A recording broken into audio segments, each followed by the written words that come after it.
One series is a massive trilogy in size and scope, adapting the culmination of an author's high fantasy universe. The other is a trilogy expanding out a short, picturesque children's book into absurd lengths. The Lord of the Rings and The Hobbit, They Remade It, for the 100th time.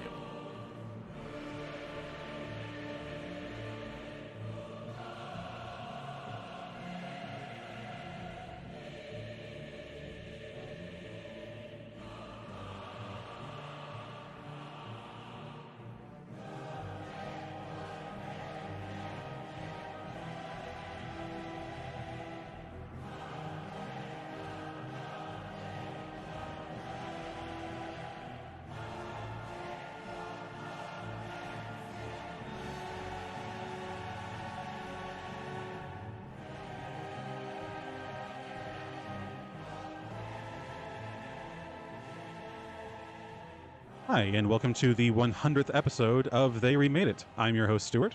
And I'm your host, Jacob. And, yeah, that's a weird thing to realize. 100 times. Huh. Yeah. From the, the glory days of recording in your house, which was also a basement. Yeah.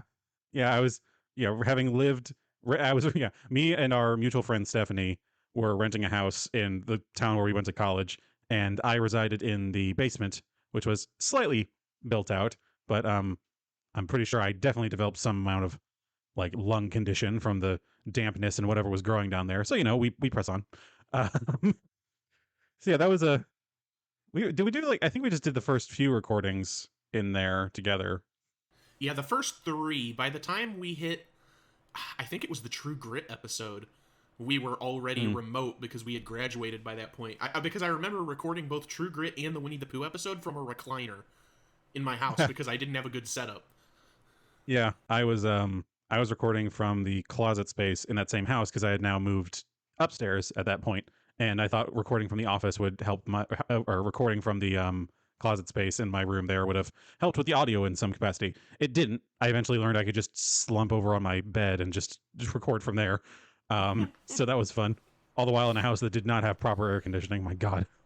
Yeah, I've had many recording setup changes over the years. I've recorded from the recliner, the couch, the bed, the closet, and previously I was in a place where I had to turn the AC off whenever I recorded because of the noise. So those were also very fun. I just sweltering in the July heat. I distinctly remember for the Alice in Wonderland recording, I was in the process of moving house at the time. I was moving to another city about an hour and a half away. And at that point, basically everything I had was already packed up and put into the other room. My girlfriend Hannah was there with me while I was recording. I decided to just do this because I was so tired, and I didn't have, because I had a window unit in my room at least to keep it cool, but I had to take that down because, I just needed to get everything ready. I think I was finishing moving that day. And so I was laying on the bed recording, basically just holding the microphone, just delirious. Like between tiredness, like our new landlord had been out back like doing a bunch of work and everything, so that like it was really dusty and everything. They were still kind of in and out, so the audio was kind of weird. I will always consider that my worst recording because I fully was just not with it. I was barely cognizant, and we were doing Alice in Wonderland of all things, so it was awful. I hated that one so much. Hard to focus and yeah. Everything since then has only been an improvement. So, I hope you all enjoyed our little mini They Remade It on how we've remade the podcast. Oh God! Over the years.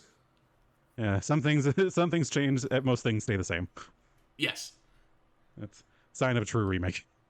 I mean, we've had some formatting changes. We've gotten rid of some segments and items, introduced new ones. So things evolve over time. It's hard to remember back when we were first doing this and we were trying to go through the plot sequentially and compare it. That fell apart by the time we got to Blade Runner, which was episode 2. Yep. We abandoned all concept of a structured system almost immediately because I was like, this isn't working. You guys know what we're here for. I think we just realized pretty early on that we really just wanted to have fun with this. And I think we just kind of fell into that moment of, hey, I don't want to have to redo that film analysis class from college. Why are we doing this in a structured way? Let's just screw around. let's just talk about whatever we want. You want to got thoughts on characters at all? Yeah, No. Okay. exactly. It's and so I think we've fallen into a good groove with it as a result. Because as I've said many times before, we've established ourselves. We like watching movies. We're not film buffs, and that's been very well recorded at this point. That we've never really wanted to be high artistes or anything with these critiques or whatever. I mean, my God, we like. I'm trying to think of some of our weirdest takes on this, and there's been a few movies where it's like I think like The Devil and Daniel Webster, where we both were like, "This is complete dog shit." I didn't think it was And dog also shit. Just really boring. fair. Oh, I'm Suffered. sorry. I'm sorry. What was dog shit was The Departed. So Yes, I I will agree on that. I will defend that to my grave that movie is awful. And I think that alone would get us kicked out of most pseudo intellectual circles these days. To mock a Scorsese film, let alone what's considered one of his highlights, I think pretty firmly establishes us in the casual corner. Maybe, maybe it does. Also, I like I'm Charlie totally and the happy Chocolate with it. Factory better than the Willy Wonka one. Yeah, fair. I looking back on those ones, I don't know if I necessarily remember either of them fondly. I thought it was like, eh. And we have those too, but let's hope today is not as we both have Oh, extensive history with what we're talking about. yeah. No, no spoilers for that, but goddamn, we are young men who grew up as children when these movies, when the first of these trilogies came out, and then as young adults, late teenagers when the second trilogy came out. So that's gonna paint some opinions. Definitely, yes. So, but before we get into the titan that is going to be that film synopsis, I don't envy you. How about you? How about you go through some of the smaller things you've been watching and consuming? I guess. I was actually going to see if you wanted to kick it off for us because mine is extremely light, so I actually have a little thing to go with it. Honestly, kind of same, but one of the things I've been doing is actually especially relevant to today's subject. Actually, I haven't really done much in the way of movies, not least of which for the fact of one, our schedule kind of got weird and kind of mixed up a little. So this kind of we didn't have as much time to watch other stuff in recent weeks, and because Right. these ones we had to watch 6 movies, it kind of took up most of our, I imagine at least on your end, because it did on mine. It took up most of my desire to watch any other movies at this point. Right. So for the most part, it's just been that. But on the other side of it, I've been doing mostly some video games, and 2 in particular I've kind of taken up my time. The first one, and not as relevant as I said, is one called Pacific Drive. I've seen I don't you know if hopping you've. in there. Yeah, it hasn't gotten as much coverage lately as I expected it. Considering I'm told it's similar to the game Stalker. I don't necessarily know what that's about, but the whole premise of it is you are a person who gets transported into this like kind of strange reality warping zone, very SCP-esque kind of situation in the Pacific Northwest, and you have to survive it by driving through it with essentially what is a magical station wagon that you have to like upgrade and be able to survive through this region with all these strange abnormalities and paranormal things going on. And like the whole thing of it is you go out, you gather resources, you transfer back to your base, and you do it again with better items, stronger materials, and that sort of thing, and just keep going and going and get as far as you can. Um, I like it quite a lot. I'm honestly kind of obsessed with it. Um, I think it's just something about the aesthetic that I love. I've always loved that whole thing of kind of that mixing of the mundane and the supernatural. Like very, like I said, very much SCP. And this has this actually, yeah, a better way of doing it. It's like a mixture of sci-fi and fantasy. I don't know if you or any of the listeners has ever read the Artemis Fowl series or that sort of thing, but they do a similar thing where they're very much dealing with like magic and fairies, but the magic and fairies also have like police details and like super high tech reconnaissance teams and stuff. And so it's this kind of strange mix of things. That's very much what Pacific Drive is, where you're having to deal with all of these outlandish, otherworldly things, but you're doing it through this lens of what's meant to be kind of late 80s, early 90s kind of analog technology, which I adore. The aesthetic that has going on is incredible. And so it's hit this perfect little niche for me. It's very much one of those games. I'm trying to think of other games I've wanted to be like this before, but this feels like a game I've been wanting for a very long time to kind of niche into this whole not quite survival horror, not quite like a super hard craft them up kind of thing where you just have to constantly craft things. Like you have to keep getting resources and everything, but it's surprisingly straightforward. It's not nearly as complex as a lot of those things like in the way of like Rust or Subnautica or that sort of thing. It's just very straightforward and just has a very tight aesthetic going for it. So I've been obsessed with it. I think I'm maybe 2/3, 3/4 of the way through the game now, but I've definitely been kicking around and wasting more time in it than I've needed to. So that's been one game. So that's clearly, yeah, I've honestly loved it. But beyond that, the other one I've been playing has actually been Middle Earth Shadow of War, the sequel to Shadow of Mordor. It's fully was not intentional with today's subject matter. I just found it on Xbox Game Pass, and I was like, oh yeah, I've played this a few times. I want to go back through it because I really love it. Um, it's hard really to talk about it too much because I'm honestly going to be referring to it throughout the episode today, just for a few different reasons, mainly aesthetic ones. Um, but first and foremost, like it should be said, the first one, Shadow of Mordor, it kind of had the very much the air of several other Lord of the Rings games I've played, which I've realized is surprisingly a lot. Um, but it's this whole thing of this is meant to be a plot line happening behind or out of sight of the main story. Like this is meant to be kind of the situation between um basically leading up to the events of the first movies. And so it's like happening behind the scenes, and you're like, okay, obviously they didn't see this because it's all happening deep inside Mordor, and these are things that are just not what the original stories would have told us. And it's like, okay, that makes sense. The sequel is straight up fan fiction. It is straight up just it takes the lore of the original series from Mr. Tolkien and just completely just does whatever the fuck it wants with it. Like it's completely absurd. It takes the evil giant spider and turns it into a mysterious actual demon woman who is like future sight and all these things. Meanwhile, in the original, it's just a big spider. It's all these. It's again, it's hard to really talk about without just referring to the movies, but it's just silly, and it makes no attempt not to be silly. Um, it's I still adore it. It's if you go into it just knowing like, yeah, this is meant to just kind of be a farce and it's just for fun, then you enjoy it quite a lot. Um, but it's just yeah, it can be kind of grindy at times. The whole thing of you have to like build up an army and like these generals and stuff to be able to like fight these battles and stuff. But God, it's just the difficulty ramps up high to be able to keep going with like the difficulty that the game wants you to be at. Not least of which because in the past it's pretty rife with microtransactions, but they've supposedly fixed now by removing like any of the marketplace for that sort of thing. But that doesn't mean they've necessarily rebalanced the game as a result. So it's still hard, but now you don't even have a backup plan. So um so I think it's pretty decent. It's addictive, at least for my sensibilities. Um, but again, I can't really talk about it a whole lot because it refers to a lot of stuff in the movies we're going to be talking about. So I'd rather not get all my material out immediately. um, Not least of which because this is probably going to be a bit of a lengthy piece that we're doing here. The synopsis I know on your end is going to be a lot of it, but still. uh, But yeah, that's basically been it. I've tried to watch TV shows, I've tried to watch movies, that sort of thing. I haven't had the desire. Watching 6 movies amounting to, even in the unextended versions, something like 16 hours of film is a lot. So that's that's kind of been my time. If you've got much else on your end. Yeah, no one could blame you. I got a couple of things, but only two I'll bring up, and then, like I said, I want to do a little thing before we get into the meat of it.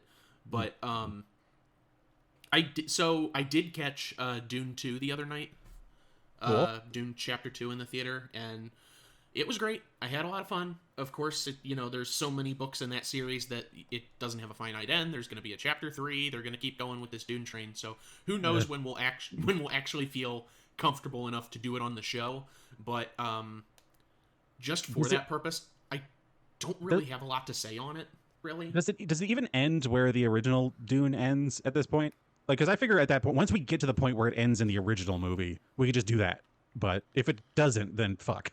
I mean, kind of, but David Lynch has changed so much shit that it might be worth just analyzing on our own and then drawing drawing our own line of stoppage because of all it just differs so heavily. Whereas the Villeneuve ones are trying to go off the books more directly.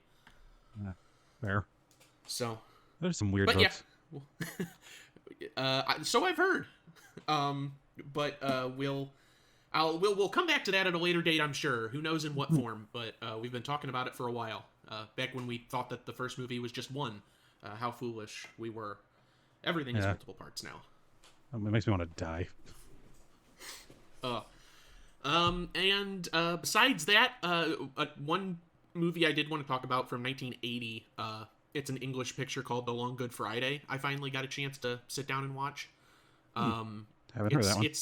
It's basically an English mob movie meets American gangsters as well, and the lead character is Bob Hoskins in this really sort of over the top, angry, violent role as this kind of organized crime leader who his crime empire not looking so organized, and it's just a lot of fun just in general to see him be able to pull off stuff like this, because he's been in a ton of things, but I only really know him for 2 movies, and one of those is the Mario Brothers movie. So it's nice to see him do something that I'm not familiar with. I haven't seen Mona Lisa or whatever else he's fucking been in. Mostly English stuff, I'm sure, that I haven't caught. But I do keep forgetting that he is extremely English. Yeah. The 2 things I know him best for, he's putting on an American accent. Know him from a very small role in the movie Doomsday, which is about a plague, I think, if I remember right. I don't know. It's a whole thing. Okay. I have never seen Doomsday, but I'm sure You might have a remake of it. It actually might sure itself be a great. remake, so I'll need to look into that. Oh fuck. Well, stay tuned. Maybe we may be touching on that. But all that being said, I was a big fan of The Long Good Friday. It has great structure, intrigue, everything that you want out of a mob movie, and that's not really a genre, or well, I don't know if I'd consider it a whole genre, but that's not a style of movie I engage with a whole lot. So I had fun.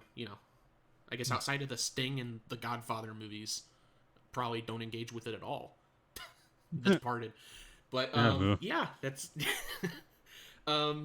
that's pretty well it for what I've been watching. Like I said, other things here and there. I'm still been getting caught up on things that released last year, but nothing that I care to go into in depth. However, before we launch into the meat of it, because this is our 100th episode spectacular or whatever. Sorry, little jingle for you. Yeah, that's okay. We'll plug it in all throughout the episode. I'll snip it and we'll put it in the library. I have a couple of questions that I wanted to ask you, some over-under style questions about the show.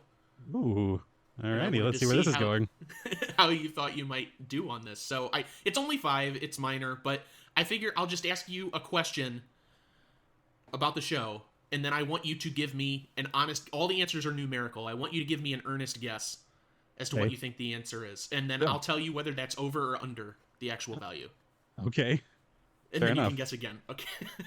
But, so starting off, simple enough one first. As of this episode we're doing today, how many movies have we officially covered on the show? Oh boy. Are we including the ones today? Yes. As of this episode. Including the ones today, because it hasn't been a perfect, 2 each episode. We've had a couple extras, and there's been at least one where we had 3. So I'm gonna guess, round it out, 210. Ooh. You're over. 206? No. So it is actually, believe it or not, an even 200. No shit. How? So our mainline episodes also include the end of year shows. Oh. Where we don't actually talk about movies, but we have done some They Remade It Agains. We've had a couple where we're talking about 3, and literally we were at 194. We're talking about 6 movies today. That puts us right at 200. Oh, that's beautiful. That's so good. All right, wow. I fully didn't account for the end of year talks. I forgot we counted those as episodes, which obviously, yeah. But not towards the numeric. Damn. That's wild. That's a lot of movies. It's a lot of fucking movies. That's a lot of fish. Oh boy. Maybe we'll talk about that in the future sometime. Oh dear God. Okay. Next one. So again, as of today, this episode, how many movies have we covered on the show that have won Best Picture at the Academy Awards? Oh shit. It's either going to be extremely low or surprisingly high. I'm going to cut it down the middle, say 10. Ooh, you're over. Damn. 5? Ooh, so close. 6. Oh, yeah. Oh, As of I was today. okay. Son of a Oh, yeah. I was like, it can't be many, but it's more than nothing. I know we've done a few. Which ones have they been? Obviously not including today's. not including today's the Return of the King. We've got Godfather Part 1 and Part 2, both won. We Oh yeah, have Hamlet with Laurence Olivier. makes sense. Uh, of course, our beloved The Departed, Yeah. um, and West Side Story. Oh yeah, West Side Story got movie of the year. The new one or the original? The original. Yeah, that's been a slow year. Well, you could say that. You start looking at some of those, and you can definitely say that. Uh, Fair. okay, I do not have all of the movies outlined, so don't ask me. But It's fine. how many episodes have we done that have featured Frank Welker in a role? Oh hell. Um, 20. You're over I'm guessing by a lot. a fair amount. All right, I'll just cut it in half again. 10. No, pretty close though. 9 movies. Ah, damn. I'm getting close at least. Yeah, you're rounding it out. He's by far the person that we've talked about the most. Yeah, that makes sense. That's not even a little surprising, honestly. Yeah, just making animal noises and shit. What are you Jesus gonna do? Christ. Jesus Christ, yeah. I mean, good All on him right, at least. yeah, he gets money. He apparently flips through Jet magazines at recordings because he's like, do I want to buy that Jet today? At least that's what I've heard from other voice actors.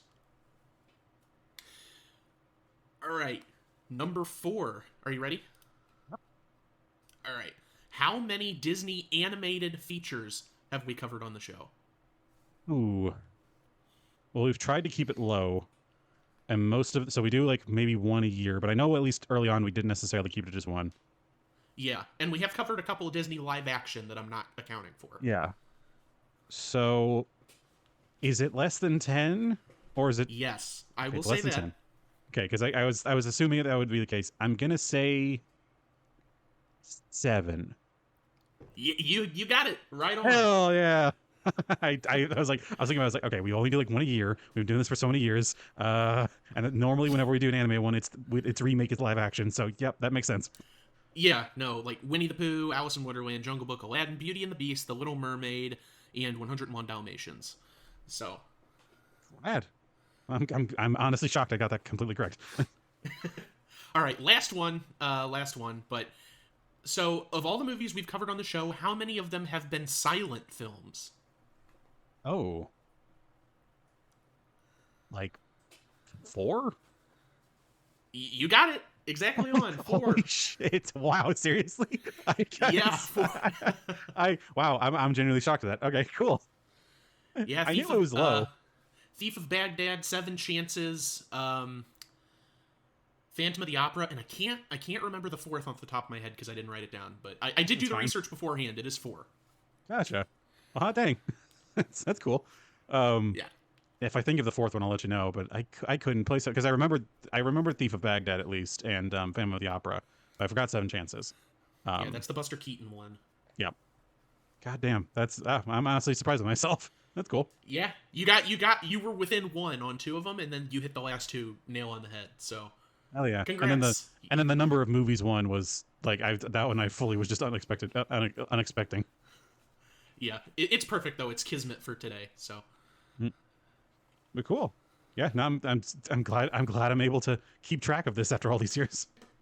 yeah, you know the show and our catalog very well. Right.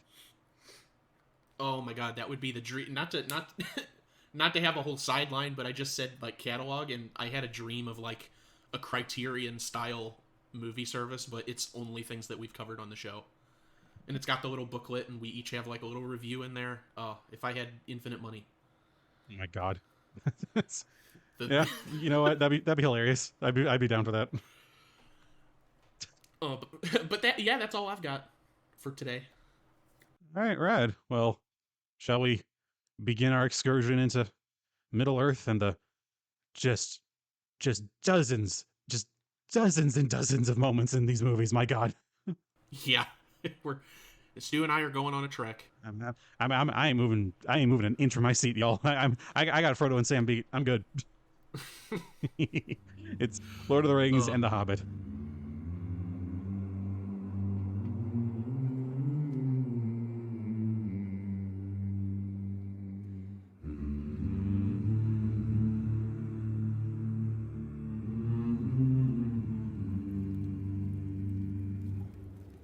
Far over the misty mountains cold,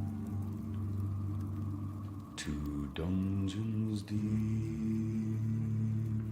and caverns old, we must away ere break of day to find our long forgotten gold. The pines were roaring on the height, the winds were moaning in the night, the fire was red. Okay, so we're going to dive into the plots of all 6 of these movies here, which will likely take a while. Just a reminder that in the description of every podcast are timestamps for the plot synopsis, so you can skip past the whole thing, especially if you've already seen the movies and you know what we're going to be talking about. Okay, firstly, we'll be discussing the Lord of the Rings trilogy, which consists of The Fellowship of the Ring from 2001, The Two Towers from 2002, and The Return of the King from 2003, directed by Peter Jackson and based on The Lord of the Rings by J.R.R. Tolkien. In the Second Age of Middle-earth, the lords of elves, dwarves, and men are given rings of power. Unbeknownst to them, the Dark Lord Sauron forges the One Ring in Mount Doom, instilling it into a great part of his power to dominate the other rings and conquer Middle-earth. A final alliance of men and elves battles Sauron's forces in Mordor. Isildur of Gondor severs Sauron's finger and the ring with it, thereby vanquishing Sauron and returning him to spirit form. With Sauron's first defeat, the Third Age of Middle-earth begins. The ring's influence corrupts Isildur, who takes it for himself and is later killed by orcs. The ring is lost in a river for 2,500 years until it is found by Smeagol. The ring corrupts him into his Gollum form, and he lords over the ring for over 4.5 centuries.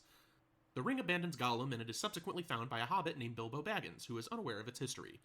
But that's enough prelude. We'll touch on some of that in the synopsis for the Hobbit series later. 60 years after this, Bilbo, played by Ian Holmes, celebrates his 111th birthday in the Shire, reuniting with his old friend, the wizard Gandalf the Grey, played by Sir Ian McKellen. Bilbo departs the Shire for one last adventure, and he leaves his inheritance, including the ring, to his nephew Frodo, Elijah Wood. Gandalf investigates the ring, discovers its true nature, and learns that Gollum, played by Andy Serkis, was captured and tortured by Sauron's orcs, revealing 2 words during his interrogation: Shire and Baggins. Gandalf returns and warns Frodo to leave the Shire. As Frodo departs with his friend, Gardener Samwise Gamgee, played by Sean Astin, Gandalf rides to Isengard to meet with the wizard Saruman, played by Christopher Lee, but discovers his betrayal and alliance with Sauron, who has dispatched his 9 undead Nazgul servants to find Frodo. Frodo and Sam are joined by fellow hobbits Merry and Pippin, Dominic Monaghan and Billy Boyd respectively, and they evade the Nazgul before arriving in Bree, where they are meant to meet Gandalf at the Inn of the Prancing Pony. However, Gandalf never arrives, having been taken prisoner by Saruman. The hobbits are then aided by a ranger named Strider, played by Viggo Mortensen, who promises to escort them to Rivendell. However, they are ambushed by the Nazgul on Weathertop, and their leader, the Witch King, stabs Frodo with a Morgul blade. Arwen, an elf and Strider's beloved, played by Liv Tyler, locates Strider and rescues Frodo, summoning floodwaters that sweep the Nazgul away. She takes him to Rivendell, where he is healed by the elves. Frodo meets with Gandalf, who escaped Isengard on a great eagle. That night, Strider reunites with Arwen, and they affirm their love for each other. Learning of Saruman's betrayal from Gandalf, and now realizing that they are facing threats from both Sauron and Saruman, Arwen's father, Lord Elrond, played by Hugo Weaving, decides against keeping the ring in Rivendell. He holds a council of elves, men, and dwarves, also attended by Frodo and Gandalf, that decides the ring must be destroyed in the fires of Mount Doom where it was forged. Frodo volunteers to take the ring, accompanied by Gandalf, Sam, Merry, Pippin, Elf, Legolas, played by Orlando Bloom, Dwarf Gimli, played by John Rhys Davies, and Boromir of Gondor, played by Sean Bean. Oh, and Strider, who is actually named Aragorn, Isildur's heir and the rightful king of Gondor. Bilbo, now living in Rivendell, gives Frodo his sword Sting and a chainmail shirt made of mithril. The Fellowship of the Ring makes for the Gap of Rohan, but discovers it is being watched by Saruman's spies. They instead set off over the mountain pass of Cardros, but Saruman summons a storm that forces them to travel through the mines of Moria, where a tentacled water beast blocks off the entrance with the Fellowship inside, giving them no choice but to journey to the exit on the other end. After finding the dwarves of Moria dead, the Fellowship is attacked by orcs and a cave troll. They hold them off but are confronted by Durin's Bane, a Balrog residing within the mines. While the others escape, Gandalf fends off the Balrog and casts it into the vast chasm, but the Balrog drags Gandalf down into the darkness with him. The devastated Fellowship reaches Lothlorien, ruled by the Elf Queen Galadriel, played by Cate Blanchett, who privately informs Frodo that only he can complete the quest and that one of the Fellowship will try to take the ring. She also shows him a vision of the future in which Sauron succeeds in enslaving Middle-earth, including the Shire. Meanwhile, Saruman creates an army of Uruk-hai and Isengard to find and kill the Fellowship. The Fellowship travels by river to Parth Galen. Frodo wanders off and is confronted by Boromir, who, as Lady Galadriel had warned, tries to take the ring. Uruk-hai scouts then ambush the Fellowship, attempting to abduct the hobbits. Boromir breaks free of the ring's magic and protects Merry and Pippin, but the Uruk-hai leader, Lurtz, mortally wounds Boromir as they abduct the hobbits. Aragorn arrives and kills Lurtz before comforting Boromir as he dies, promising to help the people of Gondor in the coming conflict. Fearing the ring will corrupt his friends, Frodo decides to travel to Mordor alone, but allows Sam to come along, recalling his promise to Gandalf to look after him. As Aragorn, Legolas, and Gimli set out to rescue Merry and Pippin, Frodo and Sam make their way down the pass of Emyn Muil, journeying on to Mordor. Awakening from a dream of Gandalf fighting the Balrog in Moria, Frodo finds himself, along with Sam, lost in Emyn Muil near Mordor. They discover that they are being tracked by Gollum, a former bearer of the One Ring. Capturing Gollum, Frodo takes pity and allows him to guide them, reminding Sam that they will need Gollum's help to infiltrate Mordor. Aragorn, Legolas, and Gimli continue pursuit of a band of Uruk-hai to save Merry and Pippin and enter the kingdom of Rohan. The Uruk-hai are ambushed by a group of Rohirrim, these names are great, allowing Merry and Pippin to escape into Fangorn Forest. Meeting Aragorn's group, the Rohirrim's leader Éomer, played by Carl Urban, explains that he and his men have been exiled by Rohan's king Theoden, played by Bernard Hill, who is under the control of Saruman and his servant Grima Wormtongue. Éomer believes Merry and Pippin were killed during the raid, but leaves the group two horses. In Fangorn, Aragorn's group encounters Gandalf, who after his fight against the Balrog was resurrected as Gandalf the White to help save Middle-earth. Gandalf leads the trio to Rohan's capital, Edoras, where Gandalf frees Theoden from Saruman's control. Aragorn stops Theoden from executing Wormtongue, who flees. Learning of Saruman's plan to destroy Rohan with his Uruk-hai army, Theoden evacuates his citizens to the fortress of the Hornburg at Helm's Deep. Gandalf departs to find Éomer and his followers, hoping they will fight for their restored king. Aragorn befriends Theoden's niece, Éowyn, played by Miranda Otto, who becomes infatuated with him. When the refugees traveling to Helm's Deep are attacked by Saruman's war-grinding orcs, Aragorn falls from a cliff and is presumed dead. He is found by Theodred's horse Brago and rides to Helm's Deep, witnessing Saruman's army marching towards the fortress. In Rivendell, Arwen is told by her father Elrond that Aragorn will not return. He reminds her that if she remains in Middle-earth, she will outlive Aragorn by thousands of years, and she reluctantly departs for Valinor. Elrond is contacted by Galadriel of Lothlorien, who convinces him that the elves should honor their alliance to men, and they dispatch a company of elves to Helm's Deep.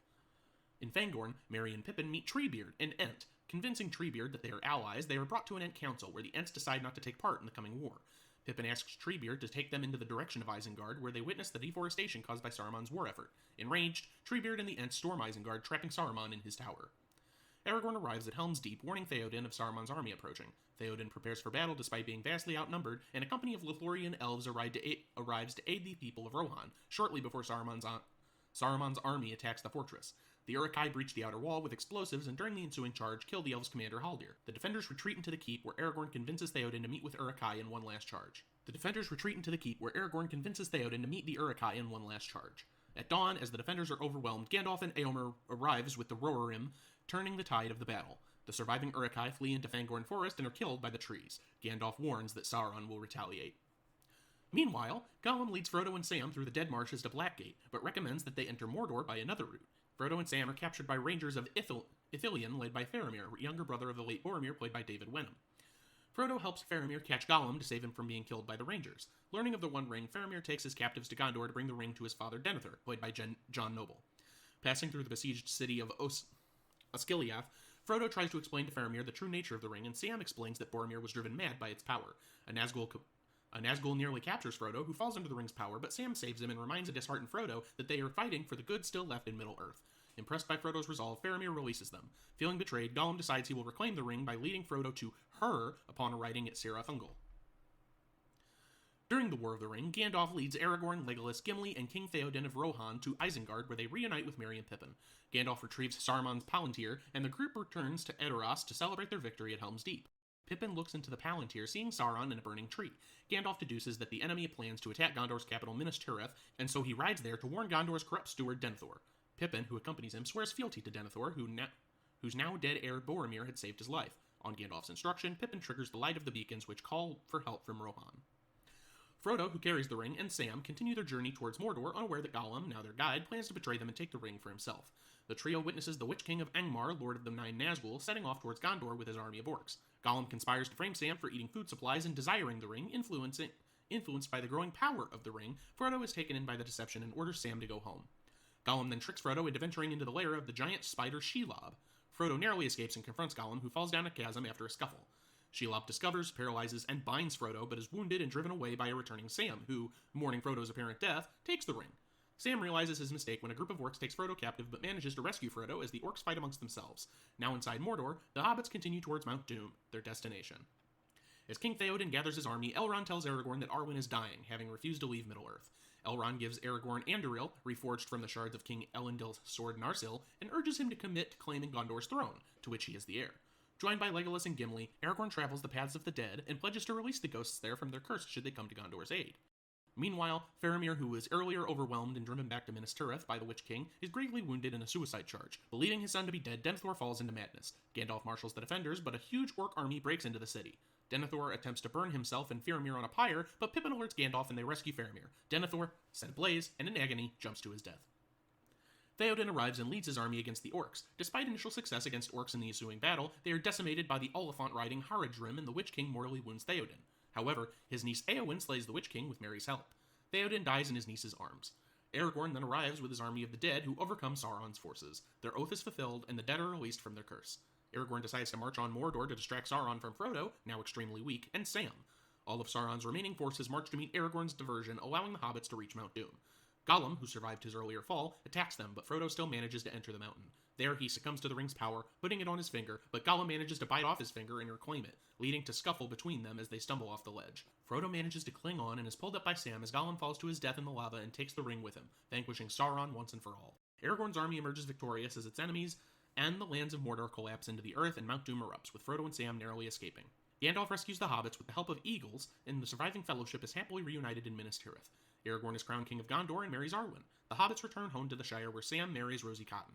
4 years later, Frodo, still plagued by the pain of his wound inflicted by the Witch King and suffering from trauma, departs Middle-earth for the Undying Lands with his uncle Bilbo, Gandalf, and the elves. He leaves Sam the Red Book of Westmarch, which details their adventures. Sam returns to the Shire, where he embraces Rosie and their children. Now we'll go over the plot to the Hobbit series, consisting of An Unexpected Journey from 2012, The Desolation of Smaug from 2013, and The Battle of the Five Armies from 2014. Once again, these are directed by Peter Jackson and based on The Hobbit by J.R.R. Tolkien. Approaching his 111th birthday, the Hobbit Bilbo Baggins begins writing the story of his adventure 60 years earlier for his nephew Frodo. Ian Holm and Elijah Wood reprised their previous roles here very briefly. Long before Bilbo's involvement, the dwarf king Thror brought an era of prosperity for his kin under the Lonely Mountain until the arrival of the dragon Smaug. Smaug destroyed the nearby town of Dale, drove the dwarves out of their mountain, and took their hoard of gold. Thror's grandson, Thorin, sees King Thranduil and his wood elves on a nearby hillside and is dismayed when they leave rather than aiding his people, resulting in Thorin's everlasting hatred of elves. And now on to the actual story. In the Shire, 50-year-old Bilbo, played by Martin Freeman, is tricked by the wizard, Gandalf the Grey, once again Ian McKellen, into hosting a dinner for Thorin Oakenshield and his company of dwarves, Balin, Dwalin, Fili, Kili, Dori, Nori, Ori, Oin, Gloin, Beaver, Bover, and Bomber. In order, these actors are Richard Armitage, Ken Stott, Graham McTavish, Dean O'Gorman, Aidan Turner, Mark Hadlow, Jed Brophy, Adam Brown, John Callan, Peter Hambleton, William Kircher, James Nesbitt, and Stephen Hunter. Gandalf's aim is to recruit Bilbo as the company's burglar to aid them in their quest to enter the Lonely Mountain. Bilbo is unwilling to accept at first, but has a change of heart after the company leaves without him the next day, racing to join them. Traveling onward, the company is captured by 3 trolls. Bilbo stops the trolls from eating them until dawn, and Gandalf exposes the trolls to sunlight, turning them into stone. The company locates the trolls' cave and finds treasure in elven blades. Thorin and Gandalf each take an elf-made blade, Orcrist and Glamdring, respectively. Gandalf gives an elven dagger to Bilbo. The wizard Radagast the Brown, played by Sylvester McCoy, finds Gandalf in the company and recounts an encounter at Dol Guldur with the Necromancer, a sorcerer who has been corrupting Greenwood with dark magic. Chased by orcs, Gandalf leads the company through a hidden passage to Rivendell. There, Lord Elrond, once again Hugo Weaving, discloses a hidden indication of a secret door on the company's map at the Lonely Mountain, which will only be visible on Durin's Day. Gandalf later approaches the White Council, consisting of Elrond, Galadriel, and Saruman the White, and presents a Morgul blade, a weapon of the Witch King Angmir, which Radagast obtained from Dol Guldur as a sign the Necromancer is linked to an eventual return of Sauron. While Saruman presses concern to the more present matter of the dwarves' quest, requesting that Gandalf put an end to it, Gandalf secretly reveals to Galadriel he had anticipated this and had the dwarves move forward without him. Here, once again, I should say, Galadriel is Cate Blanchett and Saruman is Christopher Lee. The company journeys into the Misty Mountains where they find themselves amid a colossal battle between stone giants. They take refuge in a cave and are captured by goblins who take them to their leader, the Great Goblin. Bilbo becomes separated from the dwarves and falls into a crevice where he encounters Gollum, again here played by Andy Serkis, who unknowingly drops a golden ring. Pocketing the ring, Bilbo finds himself confronted by Gollum. They play a riddle game, wagering that Bilbo will be shown the way out if he wins or eaten by Gollum if he loses. Bilbo wins via trickery, and Gollum notices his ring is lost and that Bilbo has it. Chased by the furious Gollum, Bilbo discovers that the ring grants him invisibility, but when he has a chance to kill Gollum, Bilbo spares his life out of pity and escapes. Meanwhile, the Great Goblin reveals to the dwarves that Azog, an orc warrior chief who killed Thorin and lost his forearm to Thorin in battle outside the dwarven kingdom of Moria, has placed a bounty on Thorin's head. Azog is played by Manu Bennett. Gandalf arrives and leads the dwarves in an escape, killing the Great Goblin. Bilbo exits the mountain and rejoins the company, keeping his newly obtained ring secret. The company is ambushed by Azog and his hunting party and takes refuge in trees. Thorin charges at Azog, who overpowers and severely injures him with his warg. Bilbo saves Thorin from the orcs and challenges Azog just as the company is rescued by eagles summoned by Gandalf. They escape to the safety of the Karok, where Gandalf revives Thorin, who renounces his previous disdain for Bilbo. The group is ushered by Gandalf to the nearby home of Bjorn, played by Mikhail Persbrandt, a skin changer who can take the form of a bear. That night, Azog is summoned to Dol Guldur by the Necromancer, who commands him to marshal his forces to war. Azog delegates the hunt for Thorin to his son Bolg. After telling the company about the dangers of Mirkwood, including the Necromancer's rise and the Wood Elves being dangerous, Bjorn escorts the company to the borders of Mirkwood, where Gandalf discovers black speech imprinted on an old ruin. This, and a prior request by Galadriel, prompts him to investigate the tombs of the Nazgul. He warns the company to remain on the path before leaving. Upon entering the forest, they lose their way and are ensnared by giant spiders. Bilbo frees the dwarves with the help of the invisibility ring. However, Bilbo begins to understand its dark influence after he drops the ring and brutally kills a spider to retrieve it. The remaining spiders are killed by the Wood Elves led by Tauriel and Legolas, Evangeline Lilly and Orlando Bloom respectively, who capture the dwarves and bring Thorin before their king Thranduil, played by Lee Pace. Thorin confronts the king about his neglect of the dwarves of Erebor following Smaug's attack 60 years earlier and is consequently imprisoned with the other dwarves. Bilbo, having avoided capture, arranges their escape via empty wine barrels that are sent downstream. They are pursued by the Wood Elves and ambushed by Bolg and his orc party, engaging in a running three-way battle down the river. The dwarves are able to escape both groups of pursuers, but Keely is wounded with a Morgul shaft. Thranduil seals off his kingdom when an orc captive reveals an evil army is amassing in the south, but Tauriel decides to leave and assist the dwarves. Legolas goes after her. Meanwhile, Gandalf and Radagast investigate the tombs of the Nazgul, which they find to be empty. The company is smuggled into Esgaroth by a bargeman called Bard, played by Luke Evans. Thorin promises the master of Laketown, Stephen Fry, a share of his mountain's treasure, and they are given arms and sent off into the mountain. Due to his injury, Keely is forced to remain behind at Bard's home, tended to by Fili, Oin, and Bofer. Bilbo discovers the hidden entrance in the Lonely Mountain and is sent inside to retrieve the Arkenstone. However, he accidentally awakens Smaug, who reveals his knowledge of both the dwarves' plot and the return of Sauron. Smaug here is voiced by Benedict Cumberbatch. In Laketown, it is revealed that Bard is a descendant of the last ruler of Dale and possesses the last black arrow capable of killing Smaug. Bard attempts to bring the black arrow to the town's launcher, fearing what may happen in the mountain. However, he is arrested by the master, charging his son to hide the arrow. Bolg and his orc party infiltrate the town and attack the four dwarves, but Tauriel and Legolas arrive and quickly dispatch them. Meanwhile, Gandalf infiltrates Dol Guldur alone after sending Radagast to warn Galadriel of their discovery at the tombs. He finds and cures Thrain before they are ambushed by Azog. The Necromancer overpowers and defeats Gandalf and reveals himself as Sauron. Gandalf watches helplessly as Azog and an orc army march from Dol Guldur towards the Lonely Mountain. Inside the mountain, during a long chase, Bilbo and the dwarves rekindle the mountain's forge using Smaug's flames and melt a large golden statue hoping to bury Smaug alive in the molten gold. They do so, but Smaug emerges from the gold, stumbles out of the mountain, and flies off to destroy Laketown as Bilbo watches in despair. Bard breaks out of prison and kills Smaug with the black arrow. That was easy. Smaug's falling body crushes the master of Laketown and his cronies, including head goon Alfred, played by Ryan Gage, who are escaping on a boat with the town's gold. Bard becomes the new leader of Laketown and guides its people to seek refuge in the ruins of Dale. Thorin, now possessing the vast treasure of the mountain, searches obsessively for the Arkenstone, which Bilbo had previously found but kept hidden. Upon hearing that Laketown survivors have fled to Dale, he orders the entrance of the Lonely Mountain sealed off. Meanwhile, Galadriel, Elrond, and Saruman arrive at Dol Guldur and free Gandalf, sending him to safety with Radagast. They battle and defeat the Nazgul and then face a formless Sauron. Galadriel banishes him and his forces and says he will go to the east. Azog, marching on Erebor with his vast orc army, sends his son Bolg to Mount Gundabad to summon their second army. Legolas and Tauriel witness the march of Bolg's army bolstered by orc berserkers and giant bats. Thranduil and an elf army arrive in Dale to reclaim a treasure once withheld from them by their dwarf king Thror. Bard asks Thorin for the share of the gold previously promised to the people of Laketown, but Thorin refuses. Gandalf arrives at Dale to warn Bard and Thranduil of Azog's army, but Thranduil dismisses his advice. Bilbo sneaks the Arkenstone out of Erebor and gives it to Thranduil and Bard so that they can trade it for the promised treasures and prevent a war. Thorin angrily refuses the proposal while Bilbo chides him for letting greed cloud his judgment. Thorin nearly kills Bilbo, but is stopped by Gandalf. Thorin's cousin Dane, played by Billy Connolly, arrives with his dwarf army, and a battle of dwarves against elves and men ensues until Azog's army arrives. The forces of Dane, Thranduil, and Bard, along with Gandalf and Bilbo, immediately band together against the orcs. A second front is open when the orcs attack Dale, forcing Bard to withdraw his forces to defend the city. Inside Erebor, Thorin suffers hallucinations of being swallowed up by gold before regaining his sanity, realizing his greed and selfishness and leading his company to join the battle. He rides with Dwalin, Fili, and Kili to Ravenhill to kill Azog. Meanwhile, Tauriel and Legolas arrive to warn the dwarves of Bolg's arrival, and Bilbo volunteers to relay the news to Thorin using his magic ring to move through the combat unseen. Azog kills Fili as Bilbo and the other dwarves are forced to watch. Bolg overpowers Tauriel and then kills Kili, who has come to her aid. Legolas battles Bolg and eventually kills him. The Great Eagles arrive with Radagast and Bjorn, and the orcs are finally defeated. In the climax, Thorin engages Azog in a duel and kills him, but is fatally wounded in the process. Bilbo makes peace with the dying Thorin, while Tauriel mourns Kili. No one mourns Fili. Thranduil advises Legolas to seek out a Dunedain ranger in the north who goes by the name Strider. Thorin is buried with the Arkenstone along with Kili and Fili, and Dane is crowned king under the mountain. Thorin's company settles back into Erebor, and Dale begins to rebuild with Bard as its leader. Bilbo bids farewell to the company's remaining members and journeys home to the Shire with Gandalf. As the two part ways on the outskirts of the Shire, Gandalf admits his knowledge of Bilbo's magic ring and warns him of it, although Bilbo assures him that he had lost the ring. Bilbo returns to Bag End to find his belongings being auctioned off because he was presumed dead. He stops the sale and starts tidying up his home, revealing he still possesses the ring. 60 years later, Bilbo receives a visit from Gandalf on his 111th birthday, putting us right where the Lord of the Rings series of movies begin.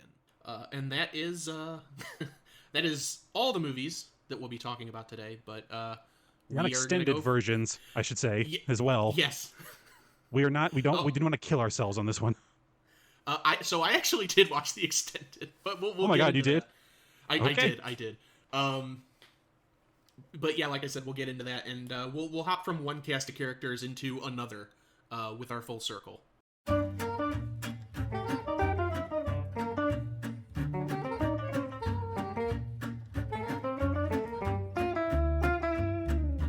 Alright, starting off with our full circle today, and we got a fair number of folks here, and again, reminder, this is drastically pared down, just to the most recognizable names we can. If I did the original one, we'd be here all night. But we'll start off with Cate Blanchett, who was Galadriel in the Lord of the Rings and Hobbit series. She was Dr. Lilith Ritter in Guillermo del Toro's Nightmare Alley from 2021, and she was also Lou Miller in Ocean's 8, which we covered as our first or second They Remade It Again episode. So he has a lot of range as the oddly haughty Lady of the Night. Lady of the Night. That's not what that phrase. I'm leading lady, leading lady or lady of the evening. Like I mean to say like some. I don't know. I'm sorry. We'll shuffle on past that with the next one, who is perhaps we've covered. I mean, ignore Frank Welker from earlier. This might be the second most talked about person on the show. Maybe Bill Murray. It might be neck and neck. But Christopher Lee, who was Saruman in both Lord of the Rings and The Hobbit. He was Dr. Wonka in 2005's Charlie and the Chocolate Factory, Lord Summerisle in the original Wicker Man. He was a palace guard in 1948's Hamlet, so another Best Picture winner, and he was the voice of the Jabberwocky in 2010's Alice in Wonderland. Goodness gracious. Yeah, we're getting our Leon. Who's Leon?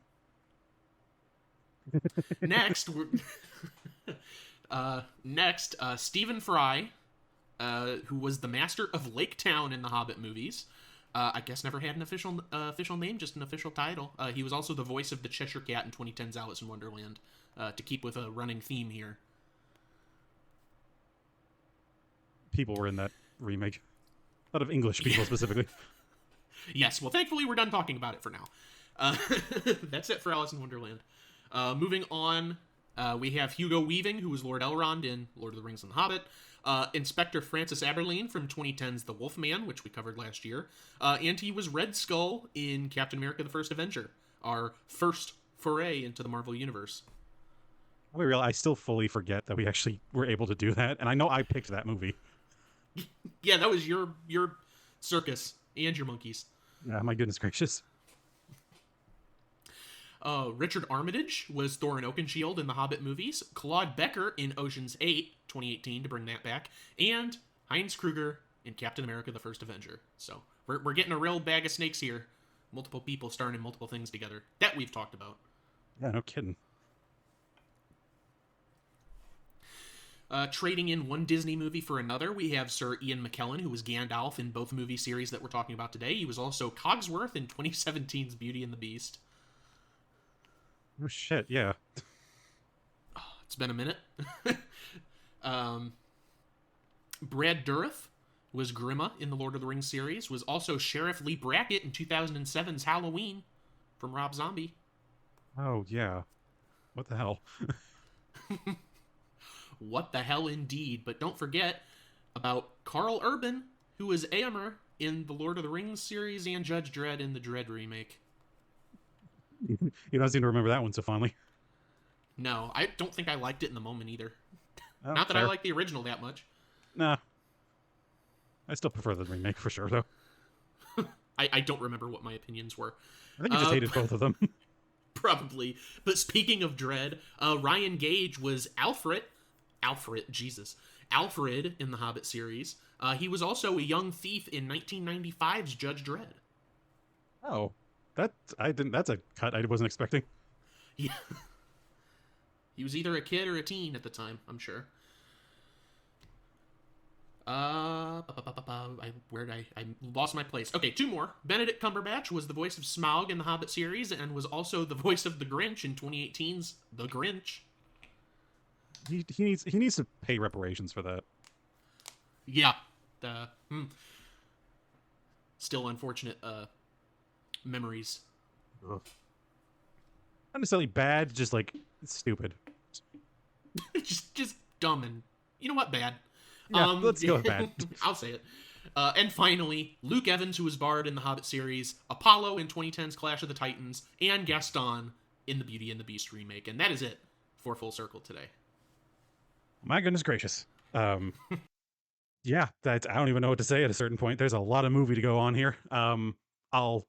I'll take the reins here since, you've had to deal with all that.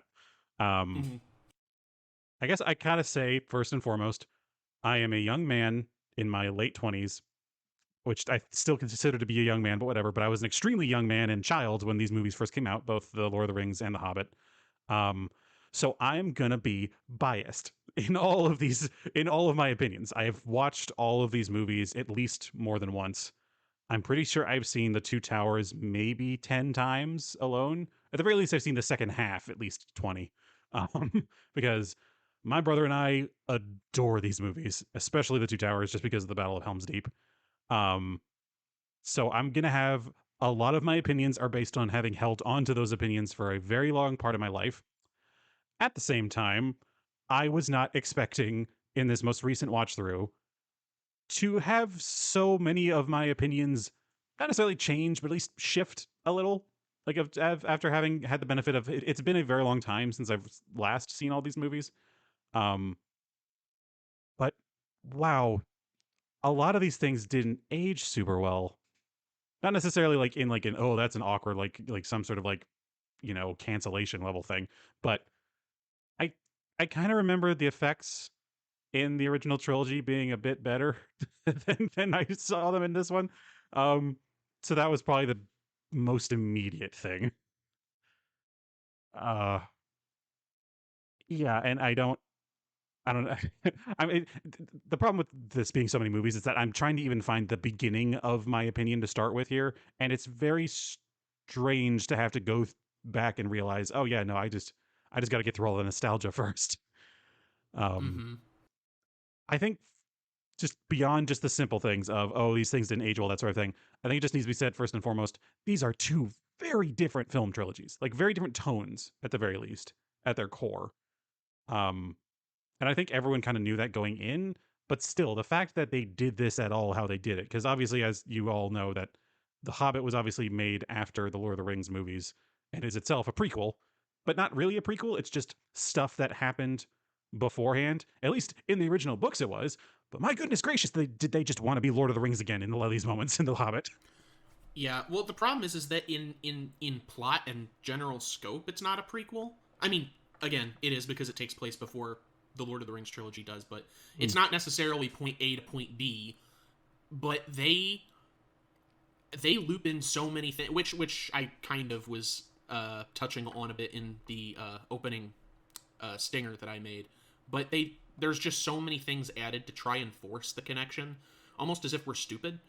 Like, audiences that are familiar with Lord of the Rings already know that The Hobbit comes before the Lord of the Rings, and if somehow they don't, you've made it well aware that that's the case by opening it up with Elijah Wood and Ian Holmes showing up, starting to tell the story. So it's obvious, this is taking place in the past. But then they do so many things to try and rope it in, or like winks or nods to the camera that don't really need to be there. Like near the end of Battle of the Five Armies, referencing Strider or Aragorn, talking about my son Gimli, Saruman talking about going to discuss with Sauron, like all these different things that aren't really necessary because we sort of understand what's going on, but it just kind of, he really was, they were trying to turn this into another Lord of the Rings when in all reality, the Lord of the Rings trilogy maps to the book fairly well because the book is an epic in scope based on this universe, the culmination of this universe that was being created by Tolkien. The Hobbit is just a children's book that is a series of vignettes that are tied together. Yeah. Which came before pretty much everything else. So it really didn't need a trilogy-style treatment. And in fact, it doesn't map very well. It really doesn't. Because, like, obviously Tolkien wrote The Hobbit long before The Lord of the Rings. And the fact that they share a universe is kind of secondary. I'm pretty sure even originally, the fact of Bilbo finding the ring, it wasn't meant to be some grand MacGuffin. It was just meant to be a magical invisibility ring that this one creature was just obsessed over. And the fact of it having a greater, bearing on the story and everything only became a thing once the Lord of the Rings, books became relevant, became a thing. And so, yeah, it just puts us in this awkward position of having to kind of compare these two because they come from two very different places. Because whereas the original trilogy of Lord of the Rings, they honestly had to pare stuff out in order to make it fit. I mean, my God, if I have to hear the name Tom Bombadil one more time, We get it, folks. it's like whatever. It's just it's a brief moment in the books. It's just kind of silly, whatever.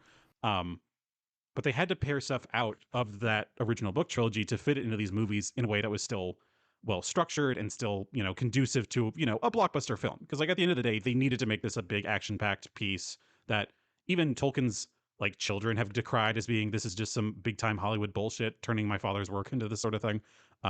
Which like, you know what, fair. That's totally fair, but it's still cool for its own reasons. But then we have The Hobbit, which I don't think you could have done in a single movie, but they could have done it in two. Like, I had a game going through the Hobbit movies of moments where I told myself, okay, I'm going to take this subplot or this character or whatever that I'm going to look at them. I'm going to think about their presence in this movie. And if I feel like if I skipped over them and it meant nothing to the movie, I'm just going to do it. I'm going to skip through this and I'm going to see if it doesn't make sense by the end, if I missed some specific plot point that was relevant to this. I did this for 3 occasions specifically. There are a few other smaller moments, but they were very brief. I did this for the love subplot between, I believe it's Fili and Toriel. I did it for their love subplot. I did it for the character of the Master, and I did it for the character of Alfred. All 3 of those cases, it didn't mean jack shit.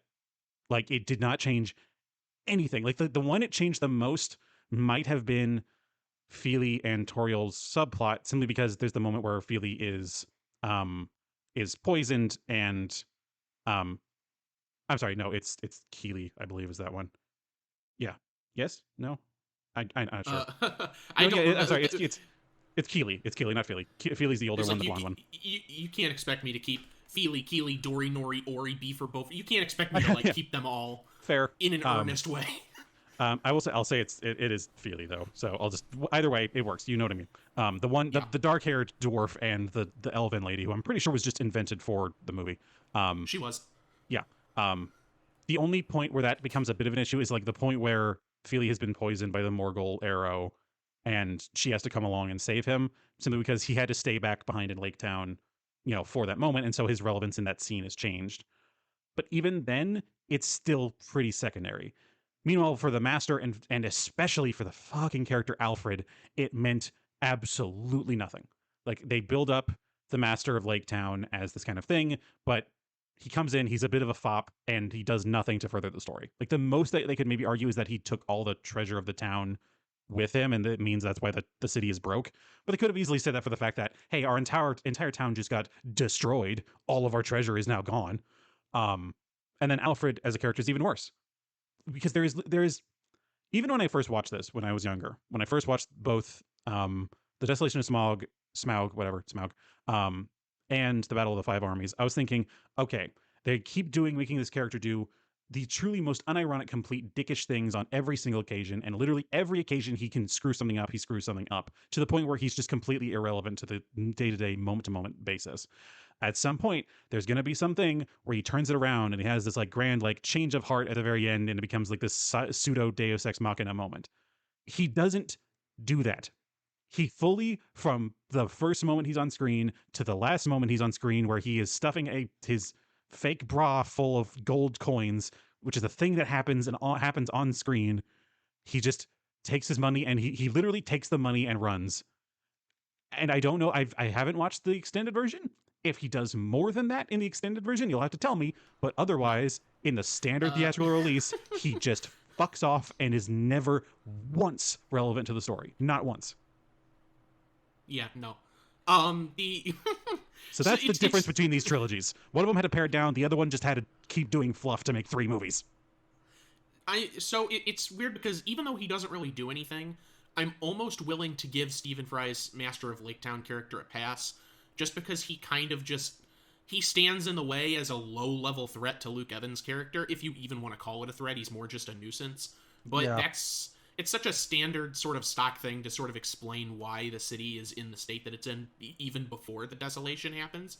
Oh, that's why they called it that. So I'm almost willing to give him a pass, even though it doesn't do anything, because he's kind of a nothing character anyways, and they get rid of him as fast as they can.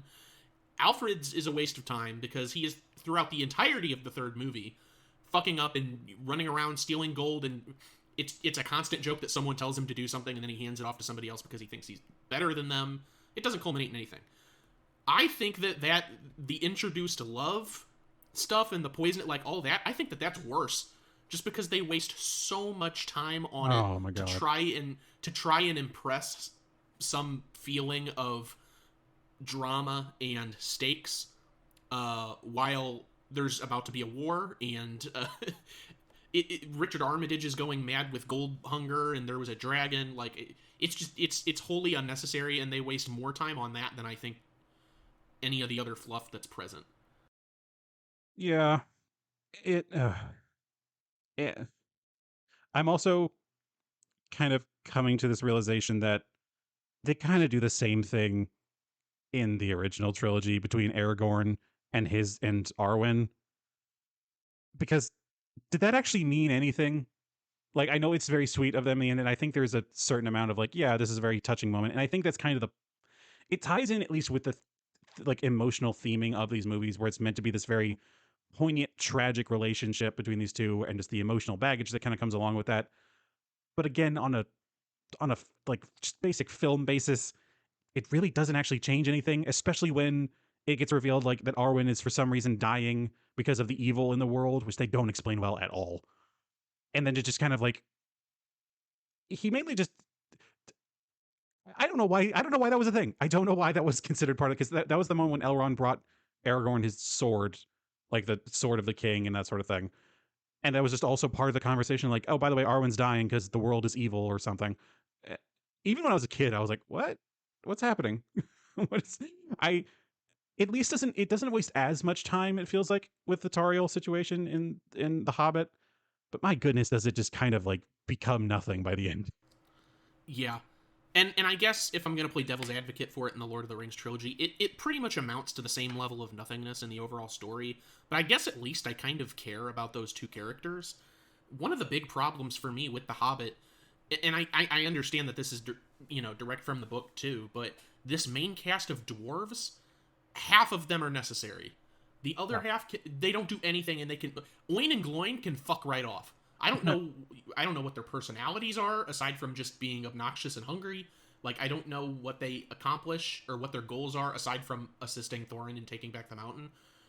There's only a handful of dwarves that actually do anything, and one of them's Keeley because they forced him into this love thing. Yeah. But there's no other. We don't really get to know him that much outside of that.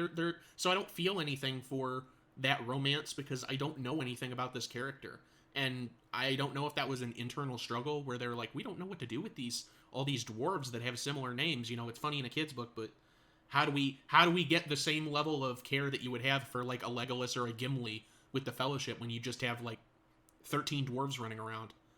I so desperately wish they had just done more with their interconnected relationships, because it's clear that they all have history together in some capacity. Because the original Lord of the Rings trilogy, they do so much to go into the relationships between all of these characters. That's honestly, I've joked, and only partly joked, I should say, for years, that the original Lord of the Rings trilogy is chick flicks for guys. Like, it is just, that is like, if ever, anyway, I've seen people be like, oh, what do guys watch that's the equivalent of a chick flick? It's Lord of the Rings. It's because the relationships between all these guys, because it is just between the guys. There's the now kind of infamous joke about the fact that there's only literally one on-screen interaction between two female characters, and it's maybe 2 seconds long in the entire trilogy.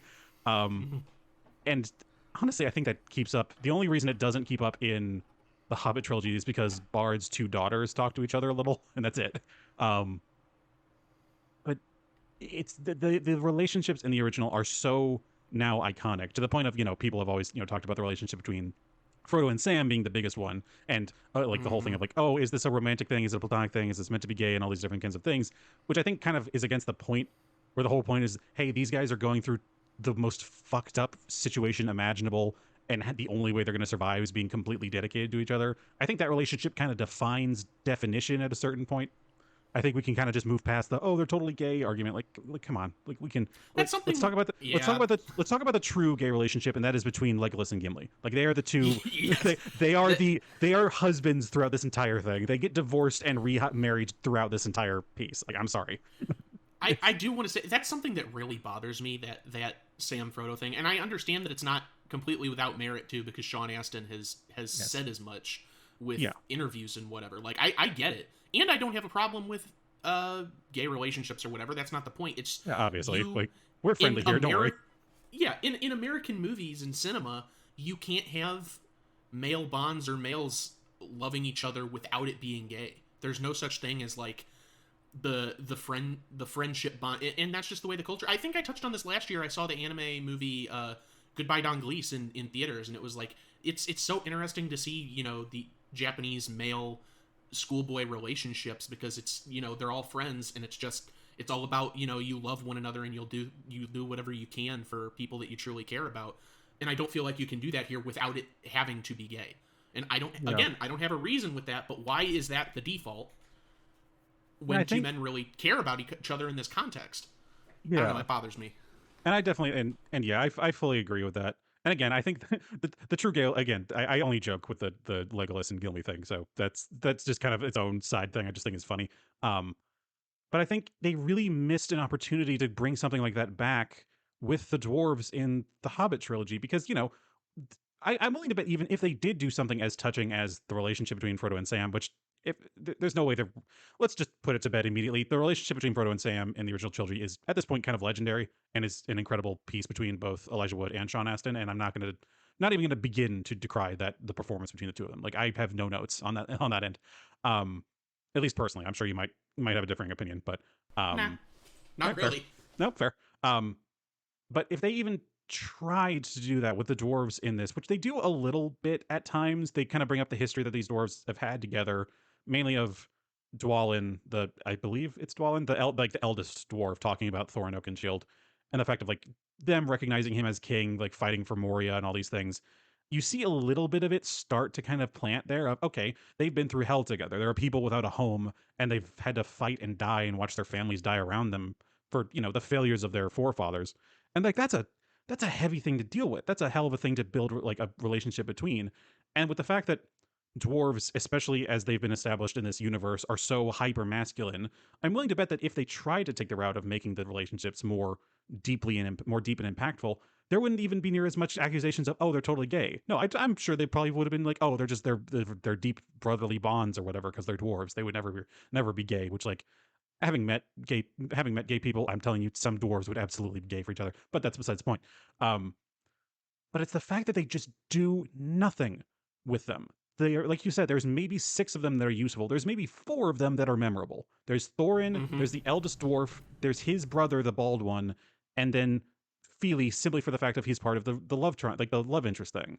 All the other ones are almost entirely forgettable, despite the fact that on more than one occasion they all have very good scenes. There's the one who has like the weird kind of like floppy hat on, the very long handlebar mustache, who has a few very like kind of earnest talks with Bilbo that are like, yeah, those are actually really deep conversations. They bring up kind of the past of the fact that, yeah, the dwarves have no home and that's how they've had to live their entire lives.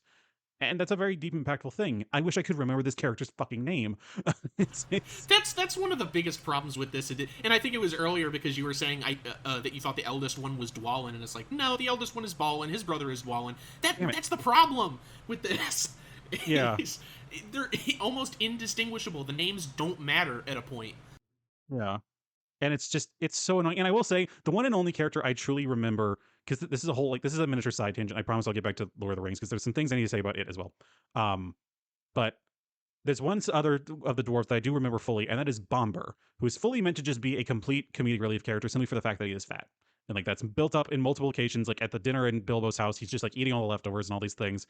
And I was just kind of annoyed with it at a certain point. It's like, all right, cool. Like, we've seen this joke a billion times. It's like, oh, the whole thing. It's like, oh, he lands on top of all of them when they go down the goblin chute and everything. So it's like, oh, har, the biggest guy lands on everybody. But then at one point, I had to stop and take a moment because at the end of the Battle of the Five Armies, Gandalf points out that the reason Thorin is going up to the top with Balin Dwalin, the bald one. He's going up top with the bald buff one and Feely and Keely. Gandalf points out goes, oh, he's taking his strongest warriors with him to go fight Azog. And I just had to stop and think for a second, and I had to go, okay, I know how this ends. It ends with both Feely and Keely being killed before then Thorin being killed, because Azog's whole thing is that he wants to wipe out the line of Durin, which the only members left are Feely, Keely, and Thorin. Even Thorin himself told Keely, the blonde one, that he one day would be king because he's his eldest heir. He's his eldest nephew. And so I had to sit there and think, why, in the goodest of gracious, would Thorin bring the only remaining members of the line of Durin to the place where it's being run by the guy who specifically wants to wipe these people out? And I had to think about that for a second. I'm like, okay, maybe it's because he's the strongest warriors. And then I thought back to, in the Desolation of Smaug, when Bomber got launched in a barrel off these, like, when they're going down the river ride, which that's what it was. They go down this like river rapids ride. Yeah, Universal Studios. The whole scene, like, I think it's fun. I know it's stupid, but I just think it's kind of a fun moment just because it's silly. And it's just like, they decide, you know what, screw it, let's just have fun. I like it. I think it's the only good part of that movie. Wow. Fair. It's up there for me for sure. But there's a moment where Bomber is in one of these barrels that everyone else is in. He's in it. He gets launched out of the river and he goes off the side, like along the sides of the river, like knocking into orcs and everything and battling his way through. And he comes to rest at the very end. And you think maybe for a second, okay, now it's the moment, because he didn't control any of that. He was just rolling out of control. And you're thinking, okay, now he's either going to like get up, make a kind of begrudged noise and be like running away scared. But no, this badass son of a bitch pops up, breaks through the barrel with 2 axes and starts going blender mode on everyone around him. And I just had to think about that when he brought up the fact that Thorin was taking his strongest warriors. You go to hell, that Bomber isn't one of the strongest warriors. That guy's a stone cold badass. Like, justice for Bomber. You don't, yeah, exactly. Like, you could have left one of your nephews behind. They could have been fine. But no, you had to just go up there and make sure your entire line died out because of this, like, climactic shit, and because you didn't want to give Bomber his moment in the spotlight. Like, get the hell out of here. That's all it is. Yeah. It's just, it's stuff like that. Because it's clear these characters could have had something. They could have had relationships between each other. They could have had more interactions with Bilbo. There could have been less excruciating amounts of time with this stupid romantic subplot that literally went nowhere, and they could have actually like made these actual characters. They clearly wanted to invest time to create brand new characters. Why couldn't they have just spent the time with the already named ones? Even though even in the original book, I haven't read it, but I'm sure this is the case, that each of those individual characters barely got a single line of dialogue each beyond like the main two or three. And even then, having the most experience of The Hobbit I've had outside these movies is a PlayStation 2 game of the same name, which I remember extremely fondly, and it was an extremely good game. But having played that game and then watched the movies, yeah, the movies somehow do more for those characters than the original story does. I'm pretty sure. I'm pretty sure Thorin is the only one who gets like any amount of screen time. But point being, they could have done it. They could have done this with these characters. They could have done something with it because the benefit it has over Lord of the Rings is that it's a single cast of characters that they could have just been following the entire time. But holy sweet bejesus, I forgot how many meanwhile scenes there are in Two Towers alone. Holy shit, that movie goes all over the map. Yeah, well, they break up their parties into like 5 or 6 different camps. Oh my god. Because it's like, well, Merry and Pippin are over here, and this party isn't with Merry and Pippin, but they're chasing down Merry and Pippin, and meanwhile, we also have Gollum and Sam and Frodo over here, and don't forget about Gandalf, because he's back. Now Gandalf's back. Really yeah, Gandalf's back, and now it means that they have to take the people who were chasing Merry and Pippin back to Rohan so we can get them on their side. Then that becomes a whole other plot line that we can't even, at least with when they were following Merry and Pippin, you could kind of bring those two plot lines together. But no, now it's the third or fourth one that we're on. We have to follow all this stuff going on. You know, like the King of Rohan, that I'm not going to try to remember his name because there's a lot going on right now. He had to worry about his son being killed. All this other stuff. We had like the Wormtail guy leeching his mind because he was working for Saruman, and on and on and on and on. My God, I forgot how much this happens in this movie. It's absurd. It is so annoying. Like, I love that movie to death, but my God, that was bothersome. It really is wild how all over the place it is, and it's funny because I think that Two Towers might be my least favorite of the trilogies, and trilogy, I mean. It's my personal favorite. I do think, though, it is the weakest film as a whole.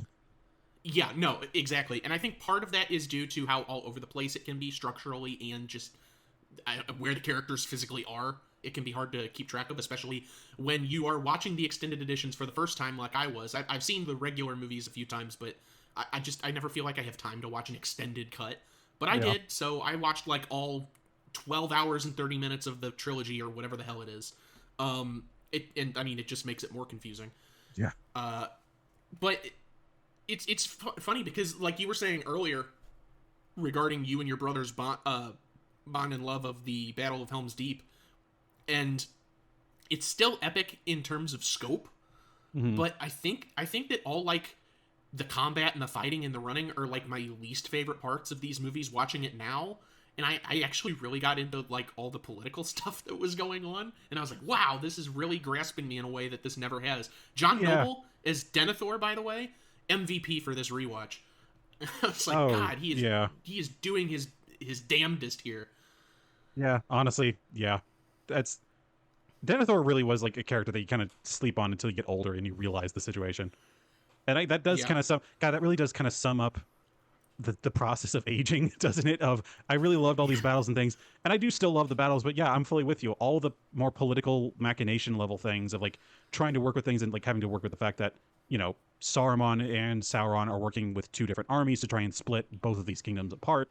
And it's like, oh, this is really like tense and exciting, and like I don't know what's going to happen and all these different things. Like, obviously I know what's going to happen, but in the moment of it, you're like, oh wow, are they going to be able to pull this off? What's going on? And golly, yeah, it is so interesting in its own right, but damn it to hell, it can also be really boring. There are a lot of moments, especially in Two Towers, and to a slightly lesser extent, the Fellowship, that just things just really drag for me. I think Return of the King, it's a constant pace, and it does that deliberately. And I think I'll just say it outright. I adore the third movie. I think it's one of the fully deserving of Movie of the Year award that I got. Just because it's able to balance out so much. It's such a better balance compared to the Two Towers. But good Lord, there's some dull bits in Fellowship and, the Two Towers that I really didn't experience near as much in the Hobbit trilogy. There are a lot of moments of like, the stuff with the subplot, but that was so forgettable that I just kind of blew past it. But there's a lot of stuff going on and a lot of just things happening and like conversations that are super important in both the Fellowship and the Two Towers. And even at times in Return of the King, now that I think about it, where it's just like, what is going on? I feel like I needed to rewatch 2 different scenes like 3 more times before I was fully relevant of like, okay, this is the situation and this is why they're doing it. But man, sometimes they do just pull stuff out of their ass. Like the fact, just because I watched it most recently, it's the most prominent in my memory. In The Return of the King, where they bring up the fact of the ghost soldiers, like just all of us. I forgot how much that's just kind of out of left field. Like in Yeah. this movie of like, oh, we don't have enough men. Well, what if you go hire the ghost army? And I had to go and basically say, what fucking ghost army? Like, when did that become a thing? It's just, there's just so much going on, and there's so many of these things that just like are indicative of this world being extremely deep and extremely have such a wide breadth of things to draw from. But the fact that we got to watch this in a at most 3 hour snippet means that we can just barely scratch the surface of some of these subjects that really need entire movies on their own. Which is, to that end, actually a really big reason I actually really appreciate the Hobbit trilogy, because it took one story and one line of lore and expanded it out to a point that it did it justice, in my opinion. It did it with a lot of extra fluff that it didn't need, but it took the story of the dwarves of Erebor, of the Lonely Mountain, and their return and what it took to make that happen while battling a giant dragon, and then the political machinations that came with having a kingdom literally filled with gold. It's yeah, okay, cool. That's a cool story that you could tell that feels like one of these ancient stories. Meanwhile, it feels like the Lord of the Rings like touches on like snippet after snippet after snippet of like ancient lost lores and like between Moria and like all the things going on, like Osgiliath in the second movie and then the Ghost Army in the third movie. It's just like there's a lot of shit going on here that we are barely getting a half-second glimpse at, and I really would like us if we would just maybe cut some of this down a touch. Yeah, I mean, and unfortunately, I think a lot of that has to do with specifically with the source material too, because again, The Hobbit is more of a children's story with a more easily definable point A and point B, and The Lord of the Rings is, as a book, is like a tome, and I mean, it was broken up into multiple books when it was originally released. It wasn't bound together into one version until like the 70s, I think, but. And it, it has the maps and the songs and snippets of other lore that would be collected later for the creation of this Silmarillion. So Lord of the Rings has a lot more baggage. Now, did Peter Jackson and whoever wrote the screenplay have to go and like add all this other stuff into the movie? Not really. No. But I can definitely see where they're sort of coming from, at least with that. Yeah, They had to make it like just generally the source material and how it shaped these different trilogies. Yeah. It's just it's I really, and that's the thing that I hate, because even trying to talk about like the negatives in the original trilogy, it still hurts my heart a bit, because god damn do these have so much heart in these movies that you just don't get anymore. And it's like the fact that it takes itself almost entirely seriously. There are, compared to even most movies, compared to the Hobbit trilogy, there's almost no real moments of like, there are no specifically comedic relief characters. Like there are maybe the most I can maybe say is maybe Gimli, simply for the fact that he has mostly just like some throwaway lines that don't really amount to much, but they're not necessarily bad. They're basically just being a headstrong dwarf, which is kind of the point of his character. But like, and again, comparing that to like The Hobbit, where Alfred as a character is entirely just supposed to be comedic relief. He's an incredibly bad one, but that's his whole thing. And then each of the dwarves is also a form of comedic relief in one way or another. Yeah, the Lord of the Rings has comedy in it, but it's baked into the characters, and even if you could write off a character as comic relief, they evolve or come into their own in some way. Like yeah. I would say that in the first movie specifically, you could just say Merry and Pippin as a duo sort of act as the comic relief, and that carries a little bit into the Two Towers as well. But they come into their own through their various interactions, and then they're split up on again defining the meanwhiles. They're split up again later on into their own little subgroups where they have to come into their own and make their own decisions without relying on one another. And so there's evolution there. And Treebeard and the other forest ents have comedic stylings at times, just based on the nature of their existence. But they aren't comedy characters. So I think that is balanced a lot better. Yeah. And like, even then with like the Ents and everything, by the end they realize like, oh, us being neutral has been a horrible mistake, and now we've allowed too much suffering to happen. Like, yeah, even they have evolution. It's and again, it feels weird comparing that to the Hobbit, since again they're just very different movies. But damn, if that's just not just such a big reason of why I adore the original trilogy. But I do also just need to say that, having rewatched The Hobbit, I also kind of adore them. I adore the Hobbit movies in their own way as well. even the parts where it was trying to just be Lord of the Rings again. And that's where I'm in this very strange position where I fully recognize that they could have cut out enough stuff from all three of the Hobbit movies that they could have condensed it down to two easily. But I also don't know what they would, because there's a lot of moments and a lot of these situations where they do try and keep having these longer drawn out scenes and these deeper emotional connections and conversations between characters. Basically anytime Elrond is on screen, I'm like, okay, this is fantastic. Hugo Weaving, it like eats up every scene he's always in. Especially in the Hobbit movies, in my opinion. And it's just like I could have watched the scene of Galadriel, Elrond, Gandalf, and Saruman talking around a table in Rivendell for like 2 hours. Like I could have just watched that forever because like all these actors are fantastic, and the stuff they're talking about is so big and relevant to their world. And I know it's fully not even a More little bit. politics, please. Exactly, yeah. And it's the fact that it's not even a little bit connected to the story of The Hobbit, and yet I'm so engrossed by this. And then the moment where they, go to this ancient, like fortress to find out like what's going on with this necromancer character who turns out to be Saruman, like Sauron himself. And at first I'm thinking like, okay, I saw this through the first time. I thought it was kind of cool on its own, but I recognize now that it's kind of just more drawing out stuff to try and be like, oh, this is what leads into the original trilogy. But then they had the moment where we got to see in the Battle of Five Armies, we got to see them fighting the Nazgul. And rather than it being just these dudes in cloaks and stuff, it actually had them as wraiths in this extremely, in my opinion, extremely cool visual effects style that kind of harkened back to one, the original trilogy style, and two, also a lot of like 70s and 80s kind of fantasy styles, like this sort of grainy, it seems like kind of film over top of other film style that these, ghost spirits or whatever are doing in this like suits of armor, and they have this really strange, inhuman way of moving and reacting. That was just this incredible scene to watch. I was like, man, if they cut out all the Lord of the Rings stuff, this wouldn't have happened. This is one of my favorite scenes in this movie. It's really cool. And I have such a soft spot for that one, especially. Um, and it also, weirdly enough, I'm realizing is what actually inspired a lot of visual effects in the Shadow of Mordor series. Because like the ring race and that aren't like just dudes in cloaks. They like have like pieces of armor and stuff, and they're more spiritual looking and everything. Even the thing where they have Sauron like show up in like the it's the visual of the eye of Sauron that we were all obviously all used to, but then it actually had Sauron's physical silhouette as the slit pupil in the eye of Sauron in the Hobbit movies, and that they did that in the Shadow of Mordor as well, but they don't do that in the original trilogy. It's just an eye. But I saw them do that in this. I was like, oh, that's where they got that from. I didn't think they drew all that much from from the Hobbit movies, and yet here we are. Um, and I don't know. There's a lot of moments like that that are not relevant to the Hobbit story at all, but I wouldn't want them cut. I would miss them if they were gone. And so I'm in a very awkward position of I love the Hobbit story for the Hobbit story, but then also these other parts are cool. So what the hell do I do? I I can definitely see the conundrum. It's just I feel like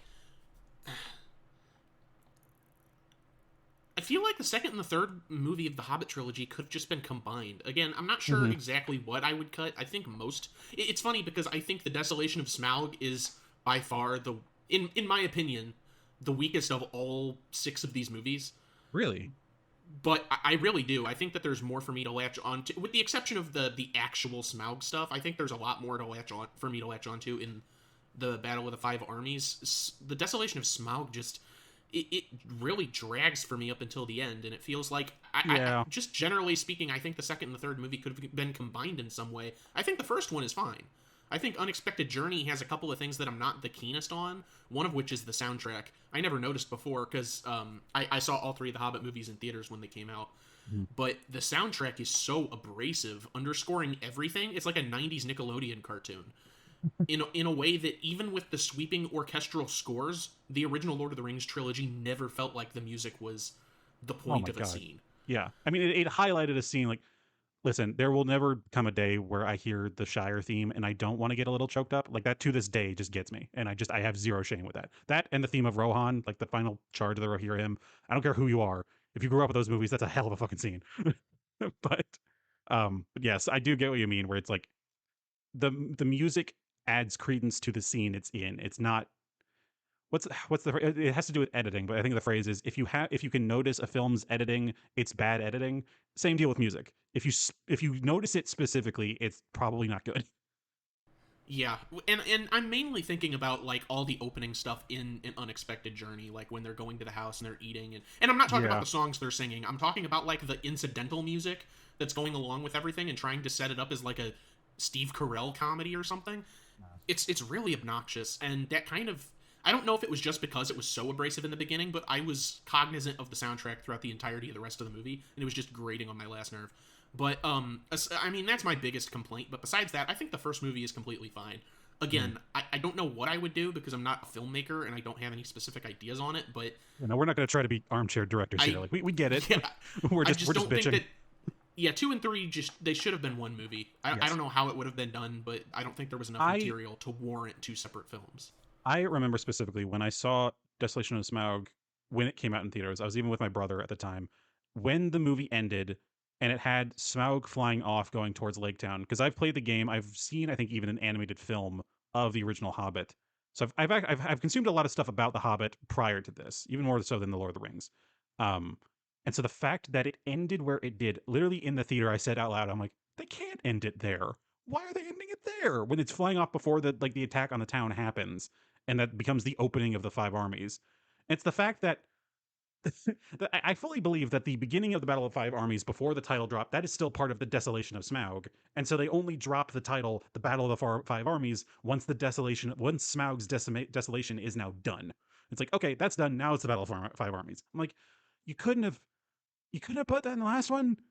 Like you could have built up some amount of stuff that could have been the climax of the film, rather than this extremely overlong encounter of them fighting Smaug through Erebor. Like I'll just say it, that dragged on way too friggin' long. Like they could have just like had a bit of a thing where he keeps taunting Bilbo and he does the thing right at the end where he's like, "Oh, you care about Lake Town? Well, you've pissed me off, so I'm going to go destroy them," without also having the whole thing of following him around, Smaug around in the forge, and like locking him into this like lake of molten gold and all this stuff. It's like there's so much fluff in that entire scene that could have just been cut, and it's just it fully could have, even if they just did that and made that the attack on Lake Town was at the end of Desolation of Smaug, and then just still had the third movie. It just didn't have the Lake Town attack at the beginning.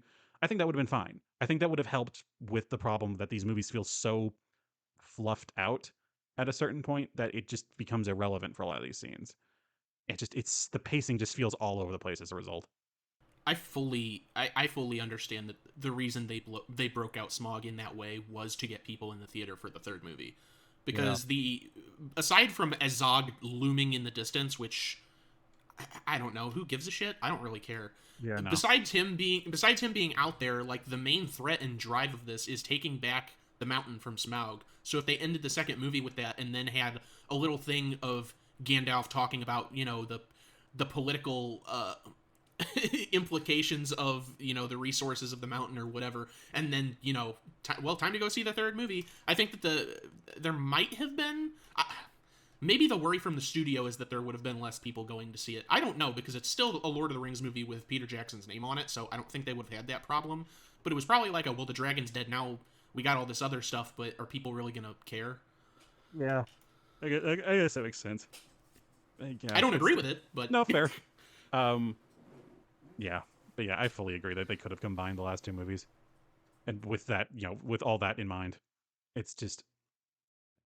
Although one thing I do want to bring up, because I feel bad that I keep finding ways to talk more about The Hobbit than The Lord of the Rings, but the problem with The Lord of the Rings is that even its detractions aren't really things that you have a lot of mileage with. It's mainly just that there's a lot of moments that just kind of, like I said, a lot of moments that just kind of come out of nowhere and that go really nowhere. It seems like in a lot of moments, like even the Ghost Army thing that obviously becomes relevant as I gotta say, there's like 8 Deus Ex Machinas in Return of the King alone, and I think that's bullshit. I think that's like between the Ghost Army and the killing of the Witch King, and the Eagle showing up on 2 occasions. Technically, that movie has too many. Um, yeah. but But make no buts about it. Return of the King ends like 8 times. oh, good lord! Like it could have had them just end on the mountain where they were dying, and it would have been sad but like poignant. It could have ended when they got back to the Shire. It could have ended after the coronation of Aragorn as king. It could have ended after he went to the Undying Lands. Oh my goodness. Like, and that's become famous for how many endings it has at this point, which I get it at the end of the day. Like they had to tie up a lot of stuff. And again, I can't even try to complain about how Frodo's story ends because it's so heavy with its whole situation of, yeah, this guy just went through what the closest equivalent to literal hell. He's a different and broken man. He has to leave. Like, the world is different for him now. It's like, yeah, this is tragic. And yeah, I feel just as sad as all these other characters. But also at the same time, it's like, good lord, I'm ready to be done now. Yeah. And also, what the fuck? Sam did more than you did. Put him on that boat. Fair. I will still always defend. Like, there's a very. It's like Frodo was passed out for half of this. I will say there's a very funny image that's I've seen passed around a lot. It's an image that says the Fellowship at 100% strength, and it shows the full Fellowship at the beginning of Fellowship of the Ring. That being, Legolas, Gimli, Aragorn, Frodo, Merry, Pippin, Sam, and Boromir. And then it shows the Fellowship at 99% strength, and it's just Aragorn and Sam. And then there's another image that says the Fellowship at 98% strength, and it's just Sam. And I know that's been talked about a lot throughout it, and I fully, for the most part, agree with it. But also at the same time, I do have to recognize that even Tolkien himself has said that, yeah, Frodo carrying the ring was nigh impossible. Like, the fact that he didn't get corrupted is outlandish, basically. Yeah. So I at least recognize, obviously the physical lifting, yeah, that was all Sam. But the spiritual side of it, yeah, Frodo was fighting for his life at literally every second. It's funny you mentioned images on the internet because I literally just saw this, which now this podcast is just describing pictures. Yep, but I saw this the other day online where it was like a snippet of, I think, some Twitter or Reddit account that was like interesting movie facts, and it was, if you never noticed this before, the ring actually is damaging Frodo and corrupting his soul. You can see it's sort of leaving like damaging marks near his neck and his chest. Yeah, like the chain on his neck. Fucking watch the movie? I was like, do you fucking watch the movie? Of course it is. That's not a interesting. Like, did you notice this major plot thing happening? Also, like, I noticed that as well, because there's the scene where he gets rescued by Sam after being taken by Shelob. And you can see on his neck, like, his shirt's been removed. You can see on his neck, you can see scarring around where the chain that it's normally resting around his neck. You can see the scarring where that's been made. I didn't take that as, it's the ring causing a deformation sort of thing. No, it's the fact that they've been walking for hundreds and hundreds of miles, and that's been chafing him constantly. Like, yeah, it's a metal chain on his neck. It's gonna leave some markings. Like, it's just gonna turn his neck green. Yeah, like what? Like, even then, like, these guys have like basically been having to bathe in dirt. They're probably chafed to high heaven. Anything other than surely cotton clothing is gonna mark their skin up something fierce. Like, I once walked with a rock in my shoe for half a mile, and I just had to bear with it because I just didn't have time to be able to take my shoe off. I got home, the sole of my foot was torn to shreds. These guys didn't do anything like near that short. And it's just, yeah. So that's a very strange take to have, in my opinion, honestly. But well, there's one thing there's one thing I need to talk about, because I know we've been going for a while, but the whole thing with this, there's so much content to go through. One thing I need to talk about specifically that's a bit more of a solid subject is Martin Freeman as Bilbo. What did you think of him as Bilbo? Because I have some opinions. I hated it in the theater. I didn't mind it this time around, but I did dislike it when I was first watching the movies. I don't know if that was because I was more familiar of him being like a comedic English actor in like these Hot Fuzz whatever movies. This time around, I thought it was fine, his performance. I just think a lot of the lines they gave him weren't playing off the character of Bilbo, but they were playing off of Martin Freeman as a comedic actor. He gets all these weird, smarmy and snarky asides and like weird face things, especially in the first movie, that don't feel like Bilbo. They feel like Martin Freeman, but I don't think that's his fault. Yeah. I think a certain amount of it makes sense, because it's clear like Bilbo's a bit of a dick in the Fellowship. Like the fact that he tells people off and then tries to disappear. It's clear like he's never been a great big people person, and I think he definitely reflects that. Martin Freeman reflects that at least a bit. But I think there's just a certain thing he does where it's this kind of start and stop thing. Like, do you know what I'm talking about? Like he's start like, or like the with the tongue against that, when you're about to say something but you don't. He does that. He does that with his speaking, with his movements, where he'll like kind of start to go, but then won't, because he's like, I'm just this very awkward, like, should I go in? Should I not? But he's like, okay, like kind of building himself up for that sort of thing, which on occasions it works. Like when he's going into the into Erebor to go against Smaug, where he's kind of hesitant and stuff. It's like, okay, this makes sense. I'd be shitting myself. But to the very end, to the moment where he is holding Thorin dying in his arms, he is still doing it. He is still doing this sort of semi-comedic start and stop thing where he's like, Thorin, the eagles are here. See, look, the eagles are here. And it's like, Thorin is dead. His eyes have gone glassy and he is gone from this world. You cannot for a moment just be a little bit more poignant. Just be an inch more thematic, or just have a sense of decorum in the situation. I couldn't stand it. Because when he did that in that moment, I was like, I've been watching this guy do this all throughout all three of these movies, and it's been so goddamn annoying. And this is the cherry on top. The fact that the most thematically relevant character in this entire series, who went through all of this and is given one of the most dramatic and like poignant death scenes in both of these trilogies, rivaled by Boromir, the one that's famously tragic. Even Boromir was only in half that movie. This guy had 3. You can't just toughen it up a little. You can't just be a little bit more stoic. I'm begging you, man. It's so annoying. It's so goddamn annoying. And I wanted to like his character more, but Jesus H. Christ. Sorry. That one just like having watched all of those movies, because I split up my watch schedule kind of weird with this, and I realized I kind of did it. I wish I had watched the Hobbit movies before the Lord of the Rings movies, because this was like a very rare occasion where they were actually filming the Hobbit movies to actually act truly like a prequel. Like, if you would watch these ones first, it would make the events of the Lord of the Rings trilogy more significant. With the way that people act with each other, the way, especially Saruman builds up his interaction with Sauron, and all these different things. And like, it would make the moment of Bilbo going off to the Undying Lands at the end of Return of the King even more poignant. We get to see him fully at age and saying, I'm going off for another adventure. It's like, oh, cool. It's like, we've seen him already doing that. That would have been, I think if I had done that, it would have been a bit more poignant. I ended up splitting mine weird, where I did the first 2 Lord of the Rings, then I did the Hobbit trilogy, then I did Return of the King, just because I wanted to do Return of the King last, just because it's such a beast of a movie. I wanted to get through Hobbit first, because I was like, okay, palate cleanser, do that, then go into the big conclusion of the original trilogy. And I think that just probably wasn't the right call in the end, just because of like the differences between the performances was just so wild. Yeah, okay, and I guess I have to say just one last thing about the 5 armies. The amount of CG was egregious. That was awful. How much when I watched it, like the fact that the one like Thorin's cousin dwarf character was a fully CG character, I could get it with a lot of the orcs. Like, I was like, fine, Azog's fine to be a fully CG character. He's a very dramatic character. He's missing an arm. Fine, let's just go with it. But the fact that they couldn't just get one more actor to play a live action dwarf, like, what the fuck?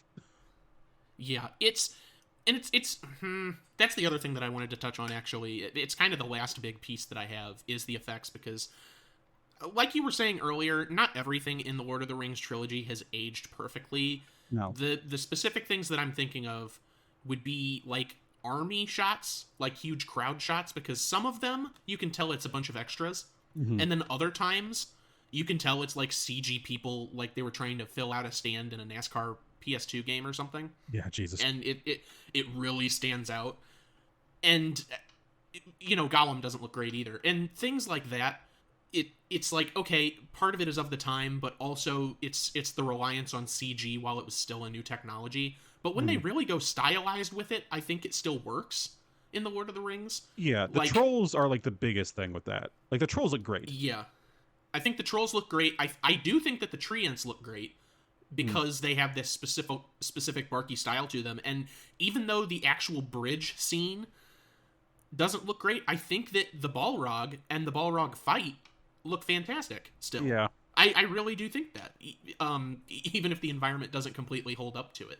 But just almost everything in The Hobbit looks gross. Goblin Town can fuck off. That place is ugly as hell. I hate it so much. Yeah, it's just like, ugh.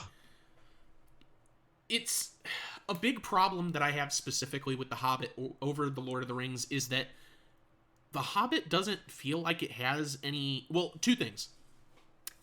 First, for me, it doesn't feel like anything is tangible. I don't feel like I could touch anything in this movie, or in these movies.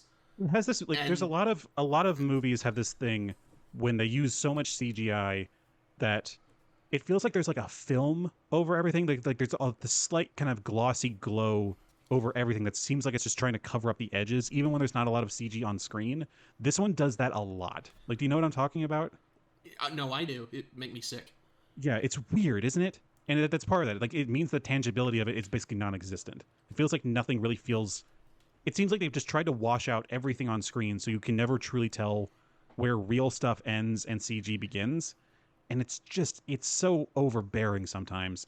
In the fact, like, there are multiple occasions where, like, you know, any interaction between Azog and any real character obviously has that issue because Azog is fully CG and everyone else isn't. And at least with Lord of the Rings, they didn't try to do that. It means certain things stick out more, but they at least still feel comparatively real. Yeah. It's so rough sometimes though. I'll say there are a few. They get better with the CG in Return of the King. At least it's better than the first two movies by a long shot. Yeah, that's true too. I like the ghosts. I think the ghosts look good. So very good as well. I think even like the final charge of the Rohirrim hymn, I think that one got away with it pretty well, just because like with the sunlight going on and a lot of dust getting kicked off, and the fact that they were so far away with the camera shot that I was like, okay, I can kind of get it. I can squint my eyes and believe it's a little real. But every single shot of Minas Tirith, I was like, this is nothing.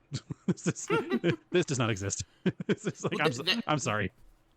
That's sort of the other thing that I have is that just The Hobbit in general, that trilogy feels really claustrophobic to me. It feels like every shot they're putting as much bullshit in there as possible, even when you're in a scene that's supposed to have some breathing room. And I'm not saying that The Lord of the Rings as a trilogy doesn't have shots like that or scenes like that where they're getting as much mileage out of the environment and storytelling as possible. Every shot in Rivendell is just like, holy shit, like less. Yeah. But perhaps my favorite scene in the entire trilogy, which I can't compare to anything in The Hobbit, is the start of Return of the King, honestly, because it's after the Battle of Helm's Deep. Everything is calmed down. So many people are dead. And it's just Gandalf and his party confronting Saruman on top of his tower in the middle of a giant field with nothing in it. Yeah. And it's just talking for like 10 minutes. And it's just politics and like, you know, your army this, and it's like, you can't, you know, you have to worry about that. A scene that does not exist in the unextended version, which that is criminal. Yes. That scene is not in the unextended. It just, they walk up, Merry and Pippin are there just having a nice meal, and then they just go up to, and the way it's cut, it's clear that they did this after the fact, where they thought like, oh, this isn't going to go well for the theatrical release, where they just we see Treebeard very briefly in what is clearly a spliced in shot of him talking about, oh, we've got Saruman trapped in his tower, we'll just leave him there for now, and then they just fuck off. I'm like, what the, why? This is nothing. There's no closure here. It would have changed nothing to have the scene with Saruman being here, because as it is, they find the Seeing Stone, the Palantir, I think it is, just like on the ground in the unextended version. It's just like, oh, look at this. Let's bring this with us.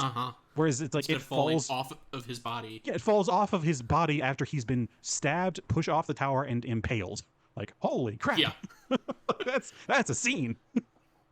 But I love that whole scene, even though it's basically fluff, because it is more of like the high stakes back and forth political conversation that I really dug on this rewatch. And of course, it was my first time seeing any of this scene because of the extended nature of it. And like I said, it's this conversation between these two small factions at this point after a huge army in the middle of a giant desolate field, and there's nothing anywhere. It's amazing. I can't think of anything in the entirety of the Hobbit trilogy that has less in it than that scene in Lord of the Rings. Yeah.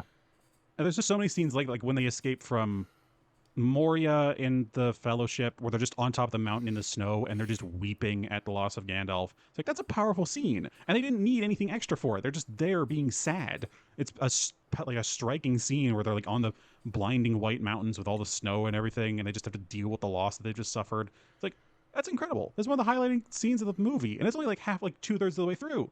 It's just there's so many moments where they do so much with so little that The Hobbit comes so close sometimes, though. Like the conversations between Thorin and Bilbo, especially in the Five Armies, where it's clear like he's not, like the moments where like Bilbo gets through to Thorin and he's not being affected by the dragon sickness, which again, that whole thing was just annoying, but I won't even get into that. But like of them having just a genuine touching conversation of the fact of, oh, you are here as this king, I'm just a hobbit who wants to go home and plant this acorn. It's like, that's touching. That's a powerful scene. It's like showing that this guy who has clearly changed throughout all of this, is still in his ways and is still this simple folk. He just has a deeper appreciation for the world now. It's like, yeah, that's cool. I like that. But then Thorin starts talking like he has a like he starts talking in parcel tongue essentially, which a Harry Potter reference in this. I deeply apologize for that, ladies and gentlemen. Mm-hmm. But yeah, it's just there's so many moments where it comes so close with these deeper conversations, like when the dwarves are talking to Bard on occasion, where like Bard's trying to tell the people like town that, hey, if they go up to the mountain, it's gonna unleash a dragon, it's gonna kill all of us. It's like all these very powerful scenes, and just they get so close to it being just as good, but it just comes just a little short sometimes. Yeah. And it's just unfortunate. It's tragic. But god damn it, does it give me such a weird position to be in of I don't know which of these series I like more. I don't. Really? I had more fun watching the Hobbit trilogy than I fully expected. Like, it is, taking it for what it is it's a romp of a movie. It's just meant to be this, a man goes on a trip style film. And I think it does it very well. I think there's a lot of weak points, and I think the fact that it has to be tied to the original Lord of the Rings trilogy means that it's worse off for it.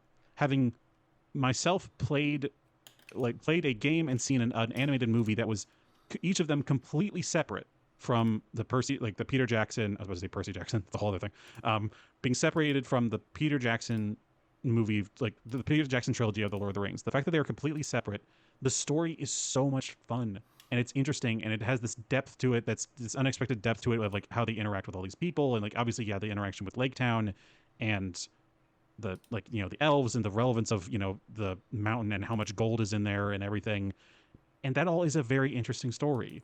And they still there in the Hobbit trilogy.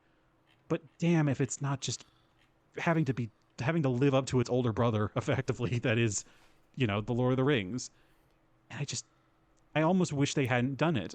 Because it puts me in this awkward position of, I like scenes in this trilogy, including scenes that tie back to the Lord of the Rings, but all of it is so surrounded by fluff that it becomes almost irrelevant. And it's so frustrating because having rewatched the Lord of the Rings trilogy, I also realized there's a lot of moments in that where I was bored out of my mind. So they kind of end up evening out a bit. And I don't know what to do with it. I think I still have to give it to the original trilogy simply because Return of the King was incredible. It's difficult to overstate it at times, especially with the acting chops on display. Really, Elijah Wood and Sean Astin carry that movie. They are at the end of their ropes in this situation, and they just have to muscle through and come out alive on the other side. And it's such a poignant story between the two of them that it's impossible not to adore it in my mind. But damn if Two Towers doesn't jump all over the place. Yeah, I mean, it's very easy for me, and I think that the Lord of the Rings trilogy is much better than The Hobbit, because I think the Lord of the Rings trilogy has some pacing problems in the middle, and it does have an excess of fluff, especially if you're watching the extended cuts.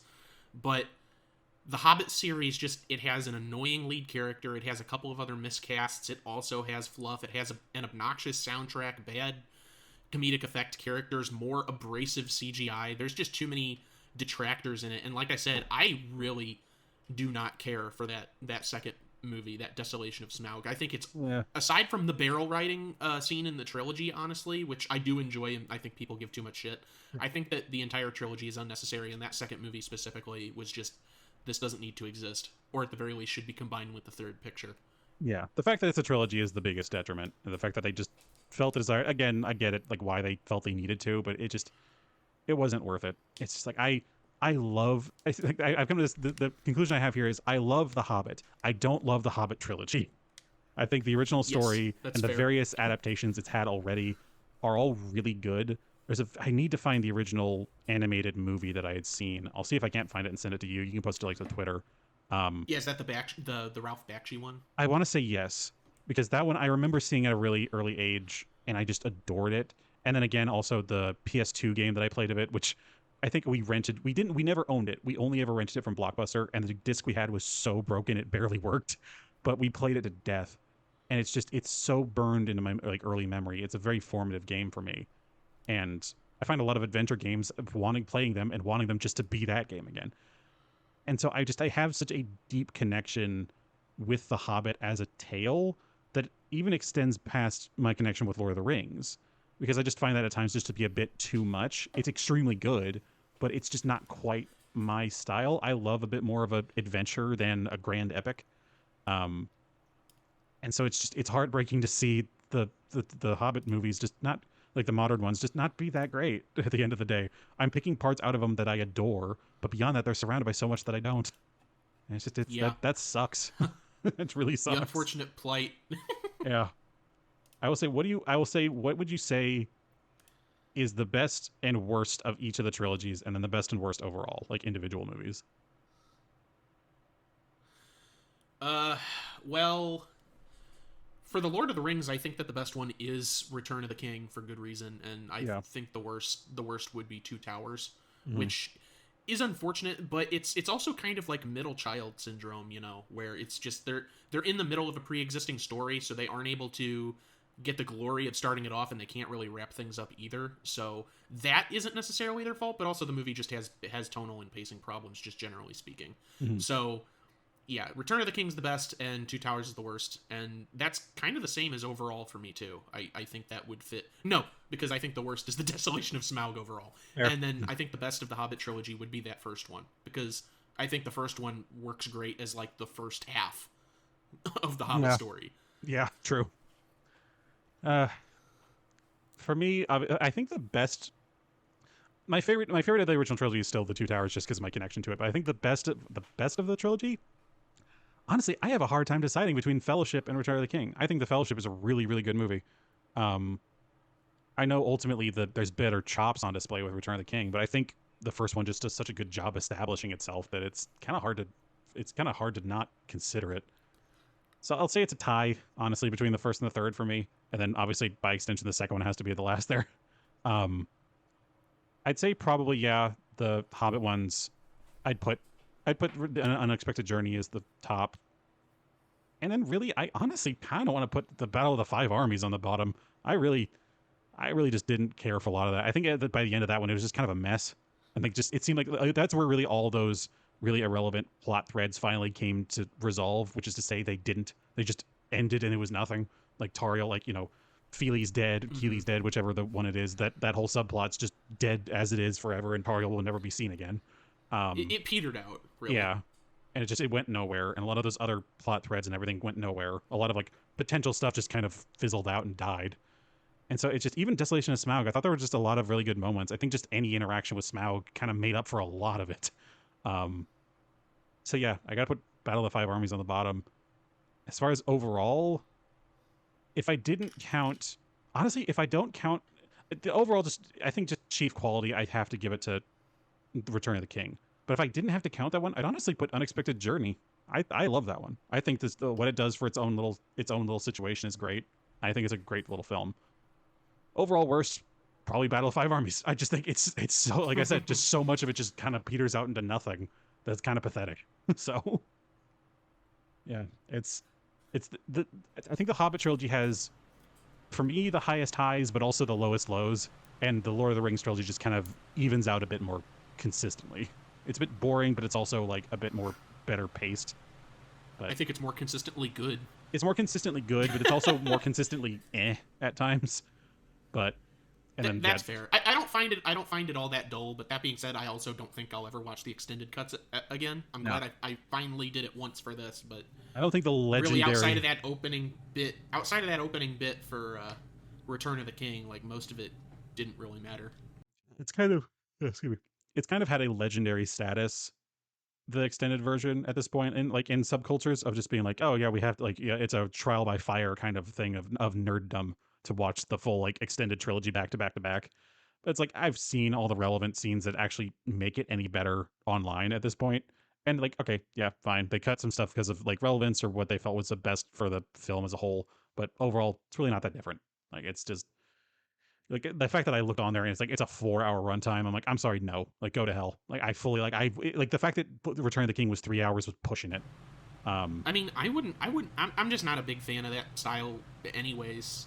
Like, I wouldn't watch Ghostbusters 1 and 2 back to back. I'm not a no. marathon person, The only marathon I've unless ever I have a set goal, I guess.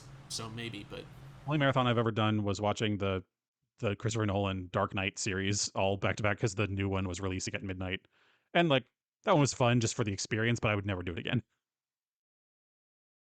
Uh, but yeah, that's kind of all my opinions about these trilogies exhausted. Yeah, that was our thoughts on the Lord of the Rings and the Hobbit. Holy God.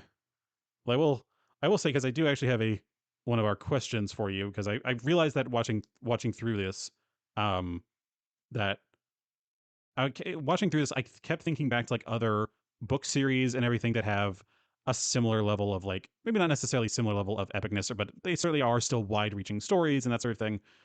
So I'll ask this: what, if any, book series do you know of do you think deserves the Lord of the Rings treatment? That is to say, to be made into movies based on their work and to be as epic as they are, I guess. Because there's a number of book series out there. Because and if you need a moment, I was going to say I have one Yeah, go for ahead and go me. for it, because I'm like, any that I have. Are there any that I've read that Like, haven't already gotten some level of that, even if it's mine shitty? mine is going to be, it's this series called Pendragon. I don't know if you've ever heard of it. It's very much in, again, that vein of, it's sort of sci-fi but sort of fantasy, which is just for me is just, I like that little weird niche that is. Um, but it's a very strange and like all over the place story. It's got 10 books. Um, and I read it when I was in like middle school, so I'm sure it probably doesn't necessarily hold up, but I think it has such a wide ranging story and like collection of settings that I think it'd be an insane thing to show off on screen. Because I think these, in order, at least of the first three books, the settings they go to are a a medieval world, um, a water world, like in the vein of the movie Waterworld, and then the third book is in 1930s New York City. It's it is all over, like, and every single book does that. Like, the whole thing is that they're going to like these different worlds. I'm pretty sure the fourth one is basically they go into a world where like people can voluntarily plug into the Matrix. Essentially, it's this wild, just all over the place story that I kind of adore. And I think just putting it to screen would just be a wacky bullshit kind of romp.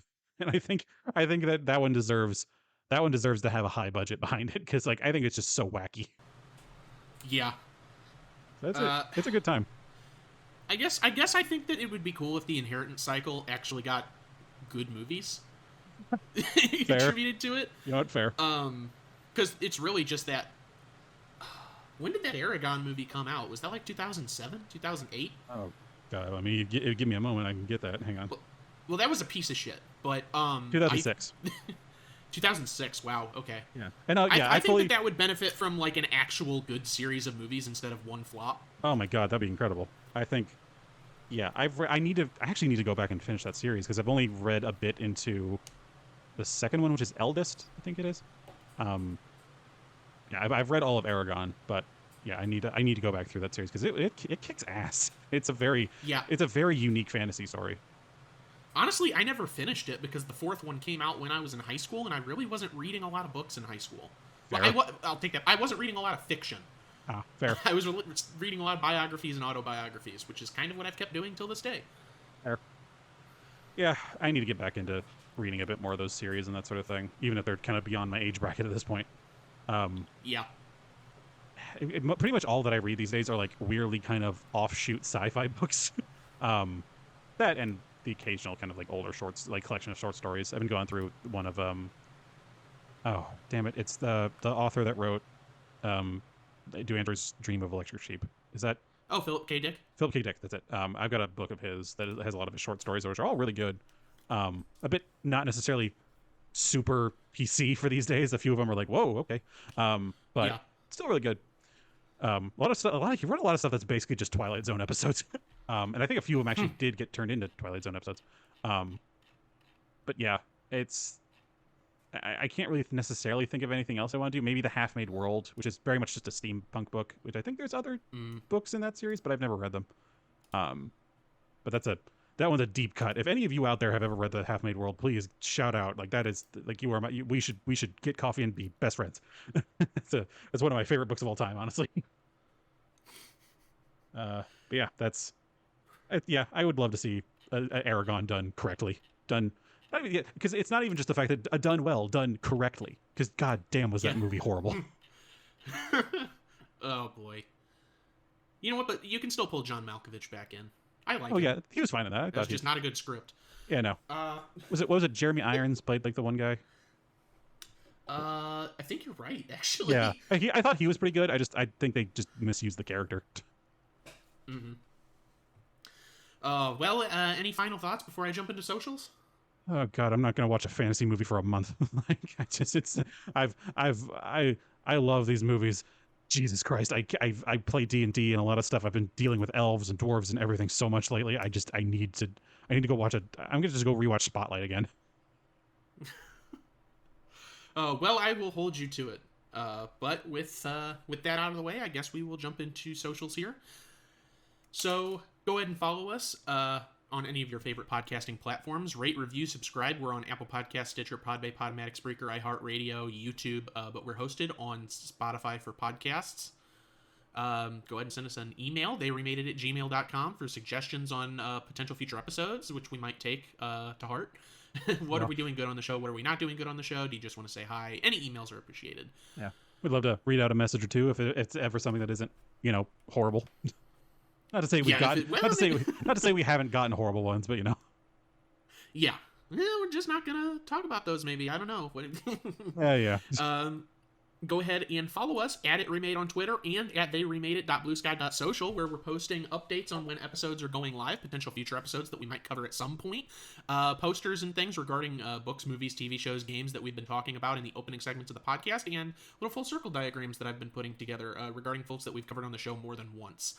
And that's it for full circle. That's it for socials. Done this 100 times in a row. We start to kind of flub on the formula. Yeah, we'll never have it down pat because it's barely a formula to begin with. And honestly, I'm kind of glad for that. I've always been kind of like, there have been times when sometimes like we'd have a recording coming and I'm like, I'm not necessarily gonna be full energy for this, but I think about it and I realize I'm not having to do too big of a thing with this. I just have to sit down. I got to do a recording. I have a few offhand notes, usually just mental ones. I just got to talk with my friend about movies that we got to watch, and then we get to talk shit like we're old men. It's a lot of fun, and I've really enjoyed doing this. Yeah. And then it gets sent into the void. You never have to think about it again. No, it's fantastic. So, we just go like, I can say I'm doing something for the masses, but you know what? If it gets interaction or not, I don't care. I'm just having fun. I'm screaming into the void for the sake of it. If I ever hear an echo, it's all the better. Yeah, you know what? I will say we are getting a lot more interaction on Blue Sky than we ever did on Twitter. So, oh yeah, good on you, Blue Sky. Like actual comments and stuff. I made a post the other day, and there was a comment that was like, "Wait, what episode was this?" And I was like, "Oh, that was episode 95." And they were like, "Thank you." So we're getting Blue Sky has actual interactions, which is great. Well, heck, only took us 100 episodes, but hey, we're getting the interactions. I'm glad. Yeah. All it took was Twitter becoming a steaming pile. Yeah, I was like, that's not counting everything that we have going on with. I don't know because I lost my train of thought. So, YouTube, yeah. Okay, yeah. Like I was YouTube comments and I had a things feeling. like Yeah. It's like, did you just hit your time limit? It's like it's 100. You got you conclude the 100. Quarter. You conclude the 100th episode, and it's like goodbye. It's like Jesus Christ. Oh man. Podcast deleted. Oh well, I enjoy this, and dear God, do I know we'll never truly run dry on these, because Hollywood, you son of a bitch, you do love remaking your stuff. I'd ask you to never change, but there's actually quite a few things I'd like you to change. In fact, I have an open letter going. I'm sure you'll be seeing it any day now. Number one, less Alec Baldwin in general, but that's I feel like that's relevant to the news quite enough, so I feel like I can strike that from the record. Yeah. People have been asking that for years and years. I figured, one more time can't hurt. Yeah. Oh Lord. This has been a long episode, and I'm gonna, if I let myself go much longer, it's gonna waffle way harder than that. So I'm gonna just conclude with saying, as always, I am your host, Stuart. And I'm your host, Jacob. And for the 100th time, thank you so much for listening. To 100 more. Until we get bored.